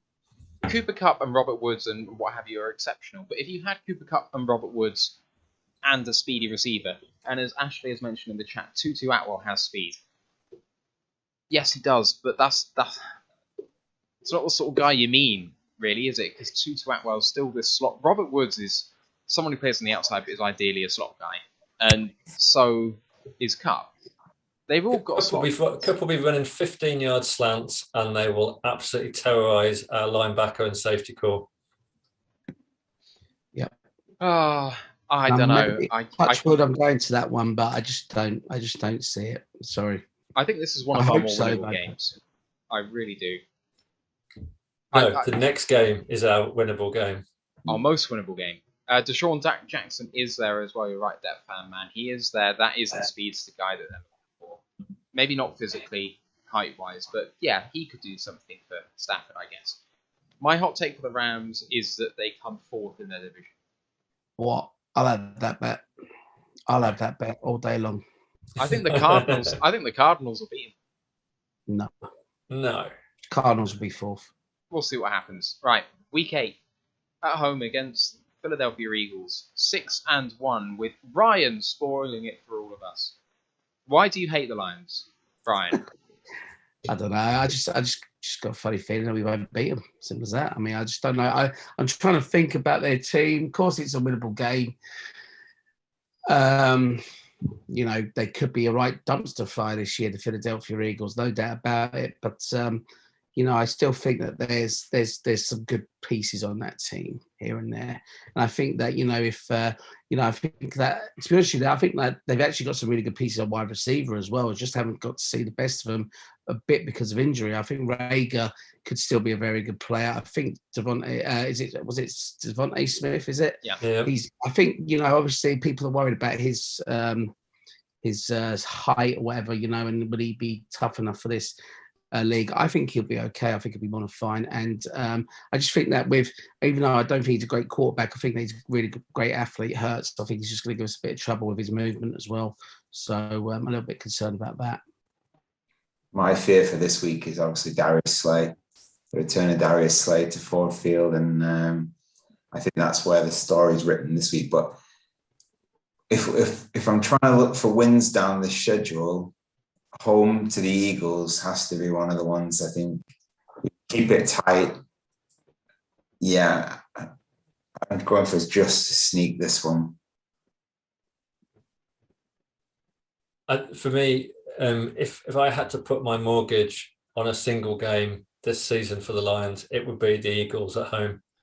I think this is the game to win. I think they're an absolute dumpster fire of a franchise. I'm not convinced by the head coach. I'm not convinced by the quarterback. Their defense is pretty piss poor. Slay, I think, we've seen the best of Slay in the NFL. I think this is the game to win. I'm confident about this one. I think they've improved on defense compared to previous years. They drafted Milton Williams, they got in Ryan Kerrigan, they've got in Steven Nelson. Those are all good pickups that make that defense better. That D-line is still one of the best in the league. On offense, I think their O-line is overrated. It's apparently one of the best in the league. But Lane Johnson is past it at right tackle. Kelsey's getting on, although still one of the best. I don't know. Dallas Goedert and Zach Ertz are two of the best tight ends in the league as a tandem. But Jalen Reagor is a bust. He almost got cut this offseason. There were big rumours out there that they were looking to trade or just cut him entirely. And he's listed as their wide receiver 2. They have one wide receiver worth of salt in Devonta Smith who's completely unproven. So Miles Sanders and Jalen Hurts is where this game is won or lost. So Ashley has just said that I can't say his name, Arcada Whiteside is a bust as well, and you're absolutely right. So, if they can win through the tight ends, they can win through Smith, Sanders, and Hurts, but that's it. They're a severely limited team. But they could still beat us. They definitely can beat us, but I think we've definitely got the edge here. One of the few games I do think we got the edge. Let's reveal what we're going to do in the bye. We'll win that. Oh, we look at that. No loss. Excellent. Right, let's move on. At Pittsburgh. 2-5 with myself and our nice Kool-Aid chugging selves, everyone else with a loss. Martin, Steelers. That O-line's looking suspect. Yeah, but I think, if we got absolutely slaughtered here in preseason up against their starters, and I know it was our reserve players, but I think this, if you look down, if you compare both sides, I can't see a group that we're worse, that we're better than the Steelers. And I think I like their wide receiver class. They've got one of the best defenses in the league. I'm not big on the QB, even though I drafted him as my backup QB. But I think it's a difficult one. I just can't see a way of winning in Pittsburgh. I'd be very interested to see how you've talked us into a win there. Shall I go now, or shall I let someone else go? Convince me now. Go on, Matt. Go on, Matt, and then I'll tell you why you're wrong. That O-line is 30th, 31st, 32nd in the league. It's horrific. I mean, it's really bad. Trey Turner, they brought in as backup, who's had one of the worst seasons on an O-line that I've seen in some time, and they brought him in as a starter. Um, I really dislike this. I think they've got 4 new starters on their O-line who all can catch on elsewhere. So I just think that's going to be absolutely awful. I do fear Pat Frymouth as tight end too. I just think, he torched us, and I think that he'll do that against starters. If they take Eric Ebron as tight end 1 into this game, I think we've got a much better chance. Those wide receivers are very hard. I would say that Najee Harris has a lot of promise, but he's a rookie. And I want to see it from him first, but I don't think he's going to have the great season everyone believes he's going to have. Roethlisberger's going to be under massive pressure. He's still going to have to pass it very, very quickly like he did last season compared to the previous season before. Roethlisberger's a guy who likes to throw deep with power, and he hasn't been able to do that. And while he did look better in the preseason, I don't know. It is still the Roethlisberger we've seen over the last 2 or 3 years carrying an injury, and I just don't see how he's going to do that. Now, that defense is very good, but they lost a couple of key pieces from the previous season. They couldn't re-sign the guy opposite TJ Watt, whose name escapes me for the moment. God damn, I can't remember his name. Someone else will help me out in the chat. They got Melvin Ingram in, so that's going to be a really big pickup. They've got Miles Killebrew in, so obviously they're world beaters. Minka Fitzpatrick has flattered to deceive. He's had one really good year when he came along. Has not been quite as advertised, quite as he is regarded nationally. I think it's a team. Bud Dupree, innit? Sorry? Bud Dupree, I think it was, wasn't it? Bud Dupree, thank you very much. Yeah. It's a team that thinks it's better than it is, and that's a dangerous game for a team like Pittsburgh. That's all I'm going to say. I can see complacency setting in with this team. Let me just unpick what you've just said. And I'm going to start with Exhibit A, which is the Roar of the Lion Fantasy League. Because after saying, Harris is a rookie, he's got a lot to prove, let's look to see who you've picked in the first round. Najee Harris. First round. Matt has gone ahead of Josh Jacobs, Antonio Gibson, Gus Edwards, Joe Mixon, DeAndre Swift. He is undoubtedly the RB1, and fantasy rankings are based on which running back is definitely behind the worst offensive line. He's still going to have the majority of the carries. Fantasy rankings mean nothing in the real world. So we've already seen that you've got a soft spot for Najee Harris. I like Najee Harris. I didn't say I don't like him. Can I also just point out that everyone slated the Steelers last year. Everyone picked the Steelers apart last year. They still won 11 games. We are going into, their home ground, coming off the bye week. I just think this is a game that we're going to get smashed. I really feel that this is one of the games where we're going to take a massive loss. The Steelers are just formidable, and I just cannot see. They've got so many weapons on offense. They've got a great wide receiving core. I think Harris is a really big passing threat as well. Permission to speak. I've got a question for you, Steve, from Dan Pass on Twitch. Lovely Dan, who we hear on the Pride of Detroit podcast. I hope he's not looking at my fantasy league. Dan says, "Hey, Steve, why did the Steelers lose all of their games late in the season last year? Why did they lose 5 of their last 6? Because Ben Roethlisberger looked like he was carrying about 25 stone and looked like he was moving through treacle. Because his offensive line just melted. But hang on, but why did they win the first 11 then? Because I think Roethlisberger got worse and worse as the season went on. Yeah, I personally think that we have a chance if Roethlisberger ain't playing. I don't think his body's cut out for it anymore. I think that, part of the reason why, he took a massive pay cut just to play there this year. They've got a good team, but I've got a funny feeling that Roethlisberger's going to be the one that's going to let them down in this division, because this is one hell of a division to be playing in. But yeah, I think it's just such a tough place to go. Mike Tomlin's, an amazing coach. He always has a great game plan.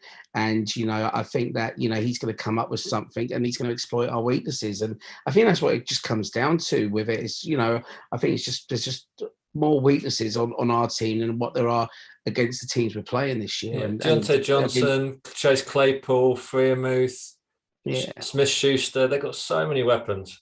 Got loads of weapons, but I know you're a big PFF stan, Steve, so I will just tell you that Roethlisberger had an average season at the end of the year. All I can say is that he basically played just as well at the end as he did at the start, apart from one terrible game against Cincy. Yeah. So, his body's breaking down. He this is his last season, no doubt about it. Yeah. I don't think he'll see out the season personally. all right, let's move on to week 11. Get this done. At the Browns. 0-7 at the Browns. I'm going to start and just lead us off by saying this Browns team could win the Super Bowl. I genuinely believe that this Browns team are legit. They have so much talent that the rookies they have are, some of the most talented prospects who would start for most teams in the league, and they're backups or backups of backups. Like, this team is so deep in all areas of the ball. I cannot believe it exists in real life. Like, with the salary cap, this team should not be allowed to exist. The only thing that can hold them back is Baker Mayfield. And if he plays like he did towards the back half of last year, the only team that can stop this team is Kansas City. They give you hope, I think. If you think about what they were a few years ago, when you're thinking about our own rebuild job, they definitely give you hope, don't they? I don't see them being a Super Bowl team yet, but I do think they've got a really good, talented defense, good quarterback, and a really strong running game. In Chubb and Hunt, I think that's a great one too as well, and I think it's going to be really, really difficult for us to defend against. It's one of those games that I don't think will be tight. And I do see this as a pretty bad defeat. Well, I mean, hopefully we'll be there with each other, like consoling each other at the end of the game, Matt. But I mean, fingers crossed. But I mean, one thing I like to say, maybe a different spin on it, is that John Dorsey, who's now with the Lions, was obviously the guy who was a GM down at the Cleveland Browns, who I think, kind of probably a little bit unfairly got criticised down there, but he started getting that team together a little bit and bringing in some really good pieces and drafting well. So hopefully, I think that if you're looking at a rebuild plan, and right now the Cleveland Browns are actually, for once in their life, the team to kind of be trying to follow, building through the draft and being smart and everything like that. And but they're a really good team. It's very hard to find weaknesses. If Beckham, can be more of a team player, he's going to be a hell of a problem.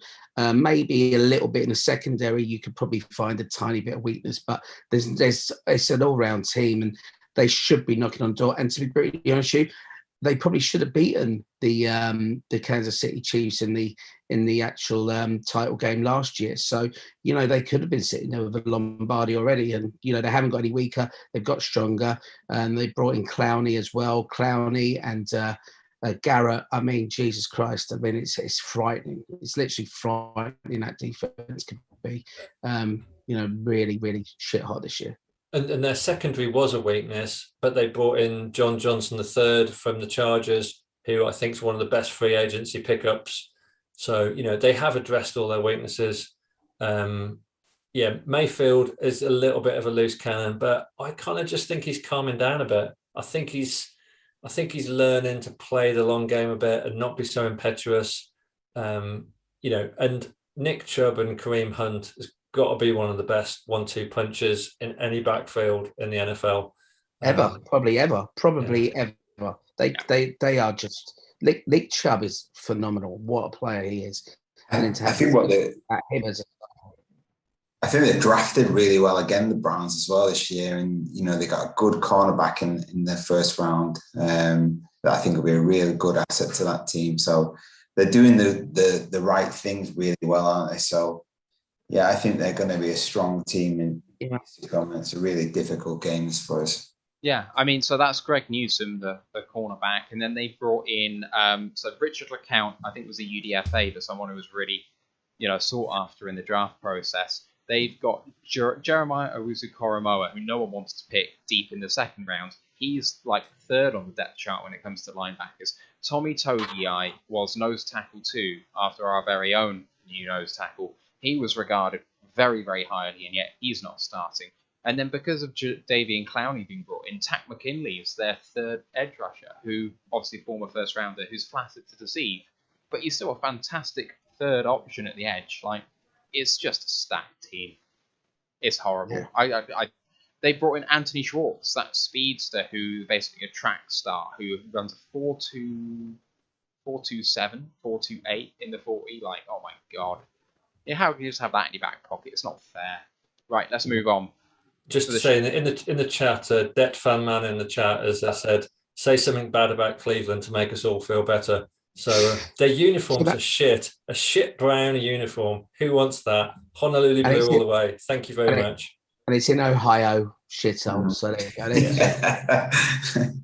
A shitty uniform in a shitty city. Loads of Lions fans in Ohio. We love you out there. Thanks for joining us. Best O-line in the league as well. I can't say anything bad about them, so I won't. I'll move on. In fact, I will say they've got Donovan Peoples-Jones as well, who's a Michigan player, isn't he? Who is obviously done really well out there. So anyway, let's move on to the Bears at home in Week 12, Thanksgiving Thursday. Me and Ryan will be there if COVID calms down. Sort your shit out, Americans, please. We are going for 6-1. With the only person saying a loss is Tom, who is not with us this evening. I won't presume to say why he hates the Lions, but why do we think that the Lions are getting a win at home against Chicago, boys? You know what I think plays into our hand? I'm pretty sure, and without checking, that the Bears are coming off a really short week as well. Do they play them Monday? Monday and then Thursday? I'm not sure. Can't be. Me. Hold on. Have a look. But this is a winnable game. This is a winnable game. There's no doubt about it. Thanksgiving, Detroit. Then we always normally put a bit of a show on. I know we had a rough one last year against Houston, but yeah, this is a good chance to win, and I think they will, and I think they could probably go on a tiny bit of a run after this game as well. Yeah. Can I just say to Tom, love Tom, absolutely love Tom, but if he is predicting that we are going to lose to the Bears at home, then Tom right now, the reason he's not on this podcast is because he's lying in a bath, maybe listening to Tori Amos while lighting a scented candle and drinking a bottle of rosé wine. Tom, man up. Come on, pull yourself together. You can snap out of this. We're going to beat the Bears in Week 12. Okay, hang on. Let's just ask Ryan and Martin, what makes this game different? Is it just because we're at home? Is it the time that we're playing them? Is it because it's Thanksgiving? What is it that makes it different? I think this is the kind of time we're looking for that defense to have improved. And I think this is a winnable game with an improved defense at home on Thanksgiving to the Bears, for me anyway. And I think probably Fields will be playing by this point, maybe. So a rookie QB on Thanksgiving against an improved defense. That's where I am with that. Ryan? Yeah, I think that, it goes back to what we said in, what was it, Week 3 or Week 4? It's a winnable game in Chicago as well. So, I just think that home advantage will play a part, and, that they could be having a really bad season, themselves, the Bears. But I think that, this is just a winnable game. And it's a game I think that we should be winning, to be brutally honest with you. So, we definitely due a win against the Bears at home anyway. Feels like a while since a Thanksgiving win. Anyone know when the last one was? I think it was against the Vikings, wasn't it? A couple of years ago, about 3 years. 2016. Yeah, about that. I could be wrong. Yeah. We've had the Vikings and the Bears quite a lot lately, I think. Yeah, we beat the Eagles one time as well, but that must be about 5 years ago. So we beat the Eagles on Thanksgiving, I believe, as well. Okay, hang on. So we lost to the Texans, lost to the Bears, lost to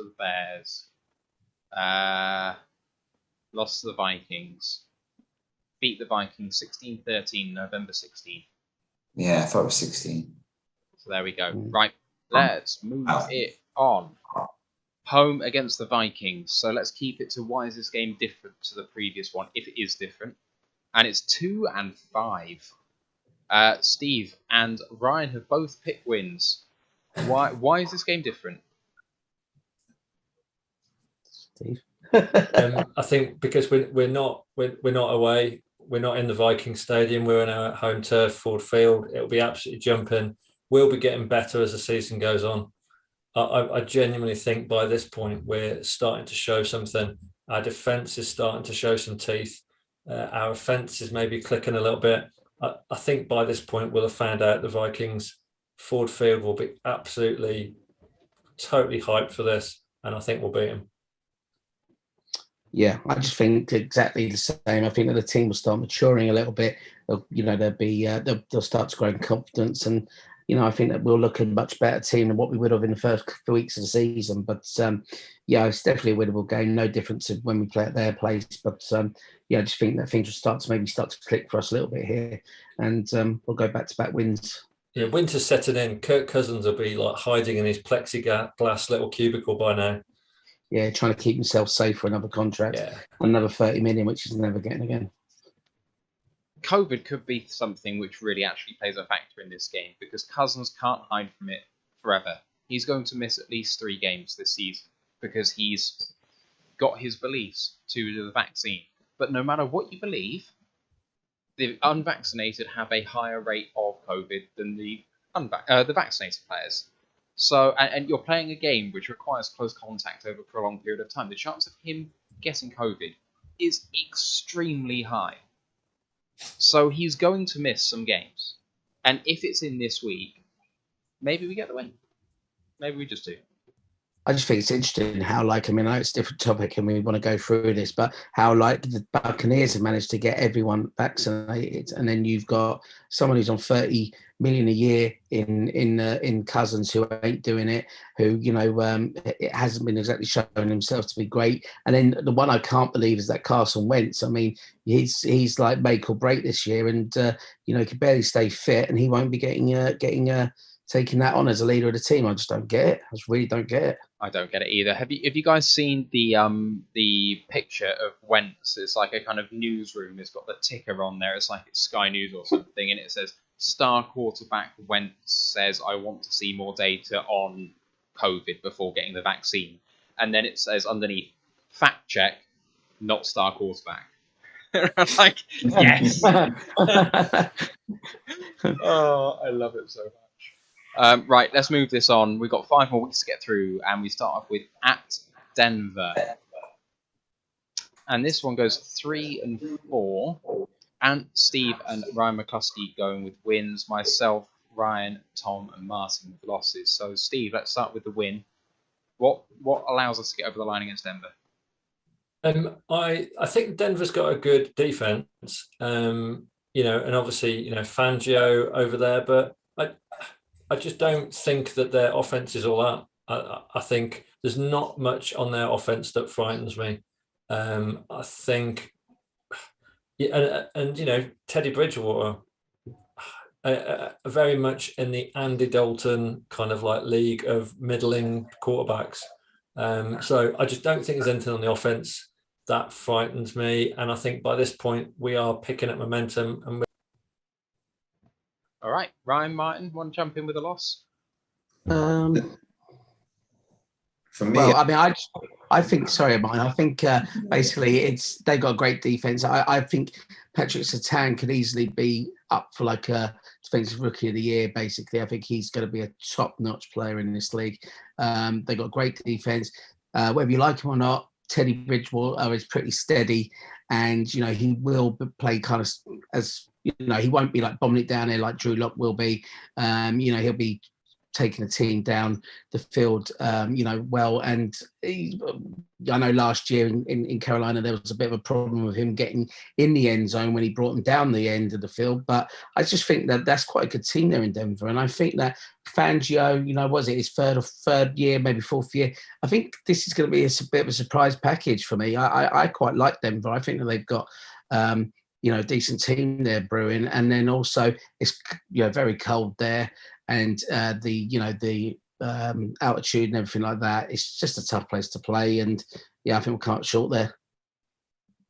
I would agree with that. I think, on the road, this is a really tough game. You've got Von Miller and Bradley Chubb both back.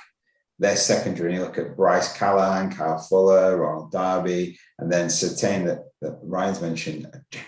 It's that defense issue again. How are we going to score points? How are we going to score enough points away in December in a tough environment against this team? And I think some people are sleeping on the Broncos. I really do. I think they could be better than a few people's predictions for them. So, yeah, I think if this was a game at Ford Field, I'd feel a lot more comfortable in saying that this was going to be a win. But away, I can't see us winning this one. So, for me, it's just that team is absolutely stacked. I don't think they're a quarterback away. Now, I mean that I think that the team can win with the quarterbacks they have. Can they win it all? It's a long shot, but I think that they have a shot in the same way that other teams don't have a shot. Like the Lions cannot win the Super Bowl this year. I think that's a shock to anyone. But the Broncos can. It's a slim chance. But Sutton, Judy, Hamler, Fant, Melvin Gordon, Javonte Williams, Tim Patrick. It's a very good offense. They got Graham Glasgow, all-time legend of the Lions. That defense, they've got Jermar Johnson, who's in the PFF preseason All-Pro team this season. The rookie, I think he was a 6th or 7th rounder in the end. He should have gone in the 2nd or 3rd. He's their 3rd best safety. That's just crazy. Pat Surtain, along with Kyle Fuller and Ronald Darby, Bryce Callahan. Oh my God, Baron Browning. Von Miller. But everyone on our draft chat kind of wanted Baron Browning a little bit at linebacker, and he's not repping with the ones there. It's an incredible team. And at Mile High against San Martin, I don't know what we're going to do. So, right, let's move on to Arizona at home. And I'm looking for the wins here. 2-5. Come on, man. I'm going for a win. Tom's going for a win. And everyone else hates MCDC. I really struggle with this one, believe it or not, more than most of the other games that we had to select. I was very close to giving us a W here, but it's getting towards the end of the season.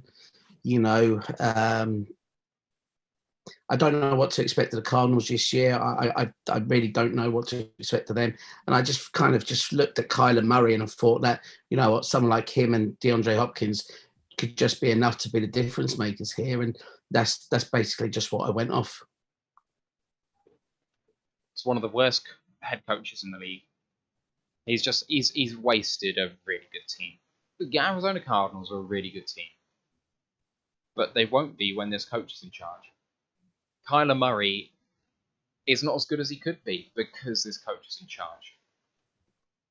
DeAndre Hopkins is wasted because he gets fed the ball, when if they spread it around a bit more, he'd have more opportunities to actually gain separation. They don't scheme their players very well. They are less than the sum of their parts.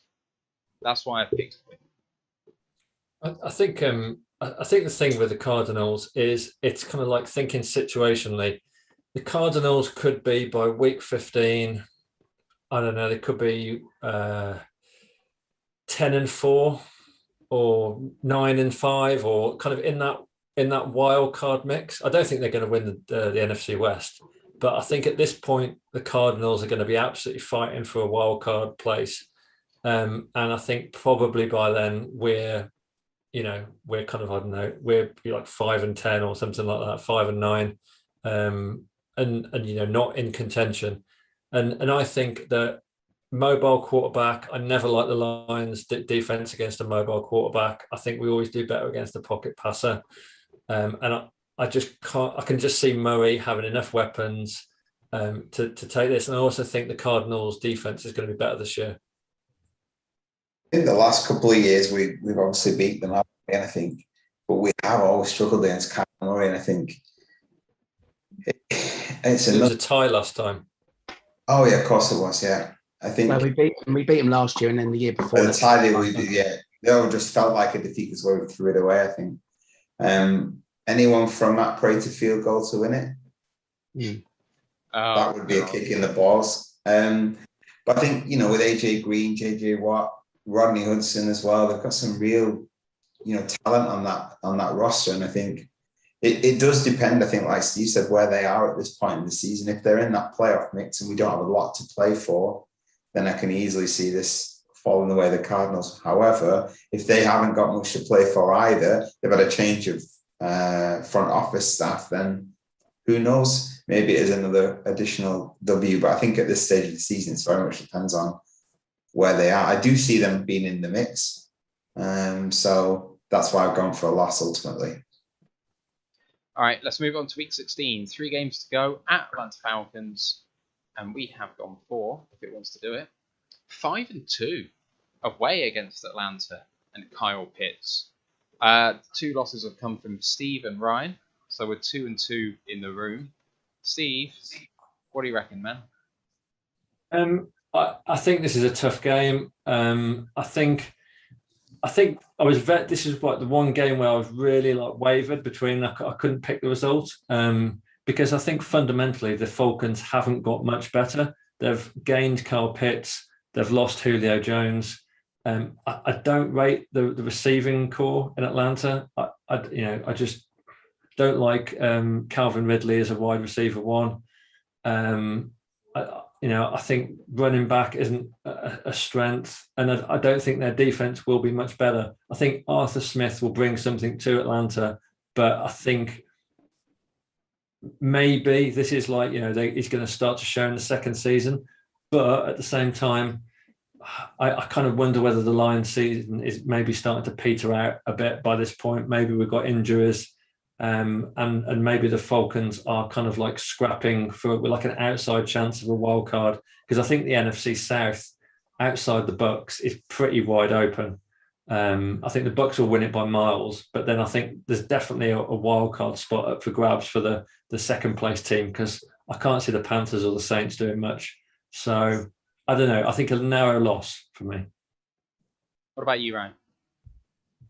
Me, I kind of basically agree. Again, I just think it's towards the end of the season. It's gonna start dwindling away and all that stuff. And I do think Arthur Smith will get some really good stuff out of Matt Ryan again this year.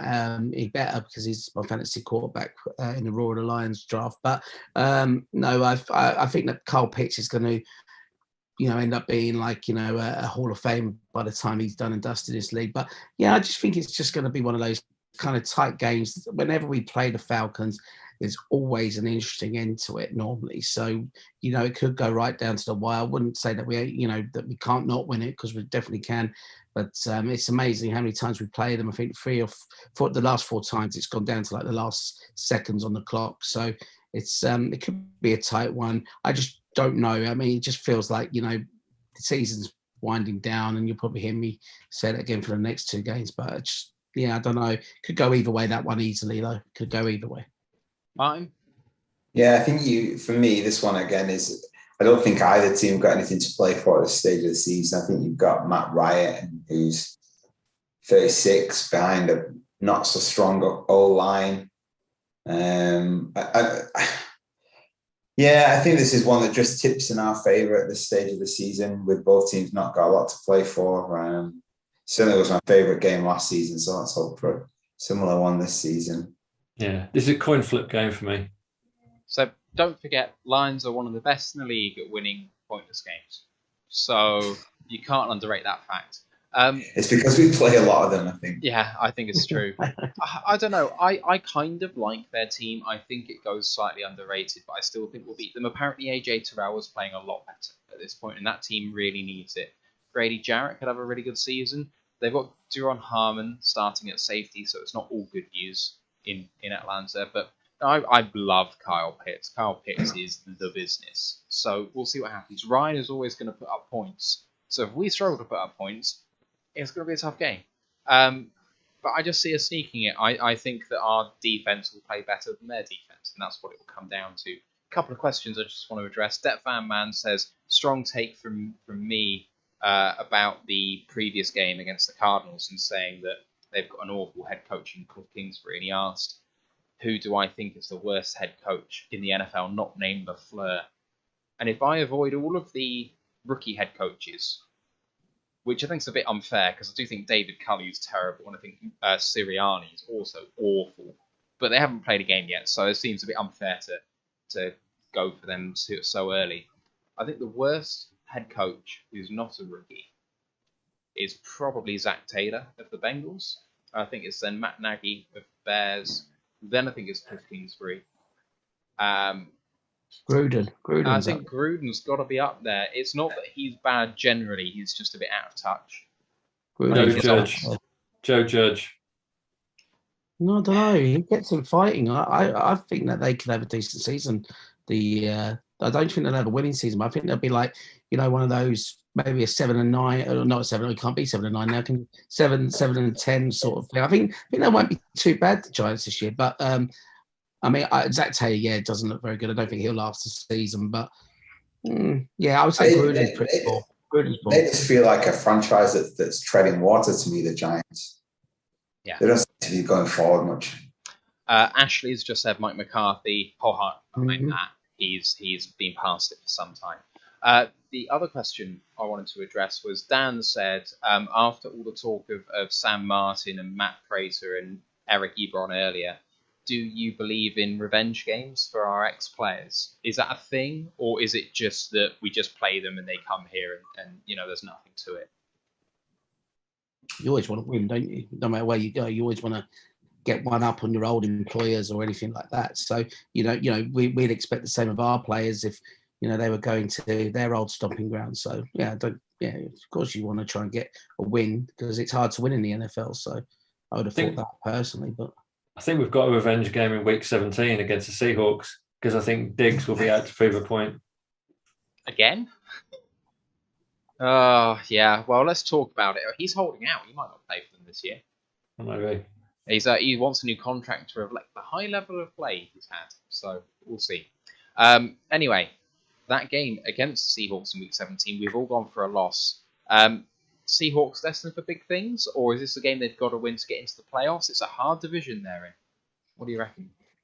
Yeah, I think that the NFC West will come down to week 18, and I think the Seahawks will still be in probably a three-way tussle with the Rams. I actually think the 49ers will finish last in that division. I think it'll be between the Rams and the Cardinals and the Seahawks. I think the Seahawks will probably shade the Rams for it, but I think they're going to be still absolutely fighting. And I think away in Seattle in that stadium with that crowd, a bit of a bridge too far for us. Yeah, I think same really. I think January in Seattle is tough for anyone, but I think that's a really tough division. I've got the 49ers and the Seahawks making the playoffs for the wild cards on that division. I think it's just a really competitive division, and I think they'll be playing, at this, it comes back to what Steve said, situational play at this stage of the season. You're looking for Seahawks looking to win every game possible, and I think our season's long since over at this stage, so it could be a bit of a hiding to nothing, this one. Yeah, was it New Year's Day or something like that, or it's virtually New Year's Day over there for the game? So tough place to go, if not the toughest virtually in the league. And I agree. I think 3 playoff teams will be getting in from that division. That's probably one of the best divisions in football. The weather's going to be stinking for this as well, don't you? Not going to be the best. Hot take from Dan in the Twitch chat. He thinks the entire NFC West are going to the playoffs. Wow. That would be historic. I'd love to see that. I think it'd be really cool as a first ever. Apparently TJ Watt is considering holding out, and that will be interesting. Right. Seahawks hard. Right, we'll finish off with Green Bay, week 18 at home, finishing off the first season of the Dan Campbell era. 2 and 5. Myself and Steve going for wins, everyone else going for losses. Steve, lead us off. Why a win in week 18? Because the Packers will have unfortunately won the division in about week 15, and they'll probably win home field advantage, and will end up playing their second string, which will be. So unfortunately, it will be a win, but a win that's maybe got a little bit of a sour taste to it, because we'll know that the Packers will be heading for the playoffs. But it will be a good morale boosting win. It's been one of those typical kind of games. Obviously we always want the Lions to win, so I'm never saying that. But it'd be kind of one of those things where Steve's right, where the game will probably be over, and we'll probably, the division will be over and well decided, and we'll probably win it, and we'll go from being like the second pick or third pick in the draft down to like number 8 or 9 or something like that. That's the kind of typical thing that will happen. But of course, you want to try and win every game, so I wouldn't expect nothing less. But yeah, it's just that's the kind of thing that will probably end up happening as a, instead of just winning it and staying in the same sort of draft position or something like that. Martin? Yeah, I think for me, the only positive about this one is that I think it's probably Rodgers' final trip to Ford Field in a Packers jersey, fingers crossed. So that pain can stop after this year. But I don't know. This game's always really difficult to predict, isn't it? For many things, it's a blowout either way, and quite often the last game of the season. And I think, by this stage, we probably want to lose to get that higher draft pick anyway. I never want to lose. No. Lose. I think it's going to be a really difficult ask to beat the Packers, I think, this year. And I think with the position that we'll be in at this stage and they'll be in, I can't see a win. That fan man, just to reply to you, sir, I don't think we're getting swept by the NFC West, because I predict a win against the Cardinals. So, don't know, man. Dan says that I might have gotten us into the playoffs with 9 wins if his eyes are right. And your eyes are absolutely right. I'll reveal the overall rankings there while I talk about the Packers. So, the reason why I think we're going to beat the Packers is because we just have a habit of winning these games. We just do. Like, this could be 38-0. I mean, it was once in the final week of the season, wasn't it? With Matt Prater having a passing touchdown. I could just see it happening. Can you imagine if Jack Fox comes on to try and complete an extra point and then throws for a 2-point conversion or something? It could happen. Crazy things happen. Penei Sewell could have a receiving touchdown in this game. Who knows? But anyway, let's have a look at our final rankings. So, leading us off from the bottom, Ryan Farden, 3 and 14. You are our resident doomster. We have Tom and Martin, 4 and 13. Then we have Ryan McCluskey on 6-10 and fuck you. Steve, 6 and 11. Actually, so you should have been first. Sorry. Then Ant, 8 and 9, and myself on 9 and 8. I do not think 9 and 8 will be good enough for the 7th seed. I'd like to point out I do not have us winning more than 2 games in a row in the entire run. So I don't think we ever put a run together of games. Just think it's going to be a win here and there. I think it's going to be emblematic of and emblematic is a word, Steve. Emblematic of MCDC's kind of hot and cold season. It will happen. Anyone want to justify their overall rankings to the listeners? I just think we should start calling Ryan Carlos from now on. Carlos. Yeah, unfortunately, I got it right last year. And don't get me wrong, I hope there's a lot more wins there than what I put us down for. God knows we need to see some positivity. But yeah, I hope I'm wrong. Let's put it that way. Yeah, and just like saying, just like looking at the chat and stuff like that. Like, I've picked 6 and 11. I wish it was 11 and 6. Like, I'm not here hoping for 6 and 11. Like, I absolutely, really, really hope I'm wrong. I hope we get better quicker. I hope the offense clicks. I hope the defense just becomes savage. It's just kind of like how I feel. I feel we're a 6 and 11 team. But I think even though that effectively is not much better than last season, I think we'll play a lot better. I think we'll be a lot closer matches and we'll have some enjoyable football to watch. I cannot wait. The thing is, I think the thing is we've traded away our franchise quarterback in Stafford. We've replaced him with Goff, and then we've given Goff 7 guys on the receiving end there with almost no previous history of any success in the NFL. And I think, I think we have to accept that this is a rebuild year. And to be fair, 4 wins, what I've gone for 4 wins. It could easily be more, could easily be less. It's just going to be one of those, see what happens and see what clicks. If that defense clicks and improves quicker, then potentially you can see a couple more wins. If it doesn't improve in the way that we want, you could see less.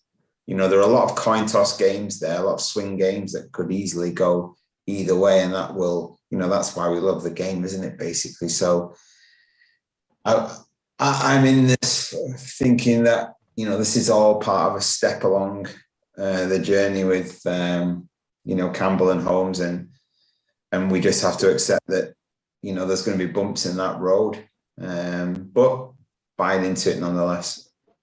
Yeah, I mean, that is funny. You said it just as I was just about to, is that we've been talking here for 2 hours and we've just mentioned Goff for the first time.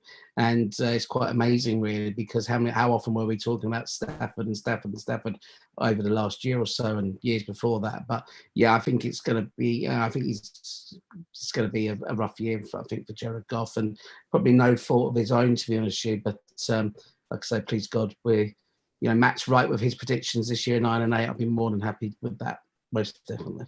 So we've gone with an average of 6-11. Yeah, I think it was like 5.7 to 10.1 to 0.2 or something like that. Where do you feel we get, what draft pick do you feel we get with 6-11? 7 again? Yeah, something like that. 6, 7, which would be fine. I don't mind picking that sort of range. That puts you in the sort of range where you can take a safety. Kyle Hamilton's there. Unless he goes higher, he could go higher. But we could trade up because we've got the pick. Yeah. I would be very angry if we traded up. Even for QB? I don't see any QB I want to trade up for right now, but that could change. I want Malik Willis, and I don't see him going top 5.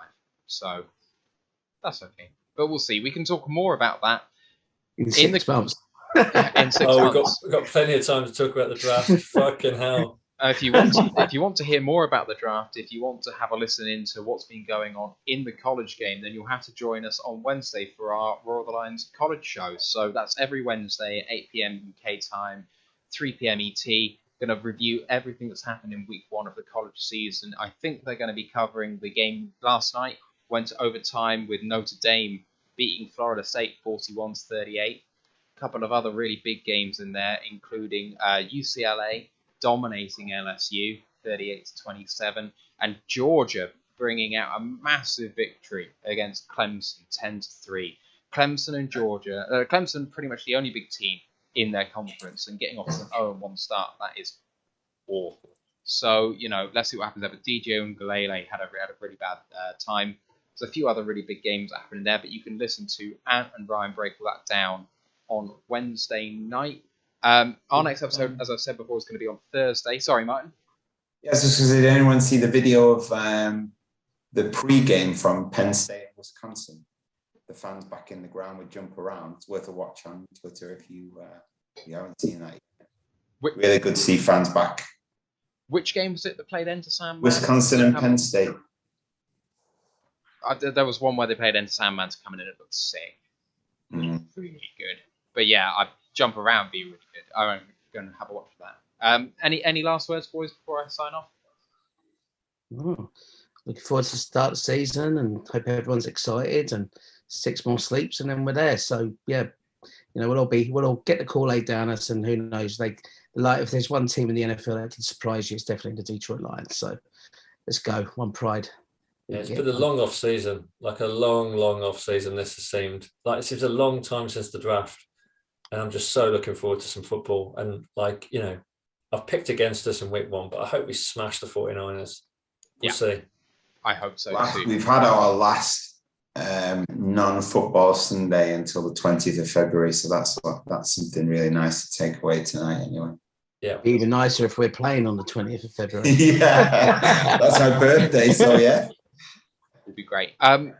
yeah, so don't forget to join us on Thursday. We're going to be breaking down the 49ers, having a look at what they've done through the off-season and the pre-season. We will have as well a watch party happening on Sunday. So if you want to watch along with us, you can join us in a Zoom, or maybe join us in the new Discord channel if you want to do that. I don't know where we're going to be hosting it. It'll be one of the two. So give us a shout if you want to join us for that. But otherwise, socials, Roar the Lions UK, YouTube, Twitch, Facebook, Instagram, Twitter, roarthelionsuk.com. Subscribe to us, rate us 5 stars if you can. If you can't, let us know why. Always open suggestions to make the pod a better place. Just remains me to thank all the guys watching along live on the YouTube chat or on Twitch, or if you're listening to us on the recorded audio as well, we appreciate you guys too. Thanks to Martin Beale, Ryan Farden, Steve Collins, I'm Matthew Turner. We'll see you on Thursday. Let's go Lions, one pride. One pride.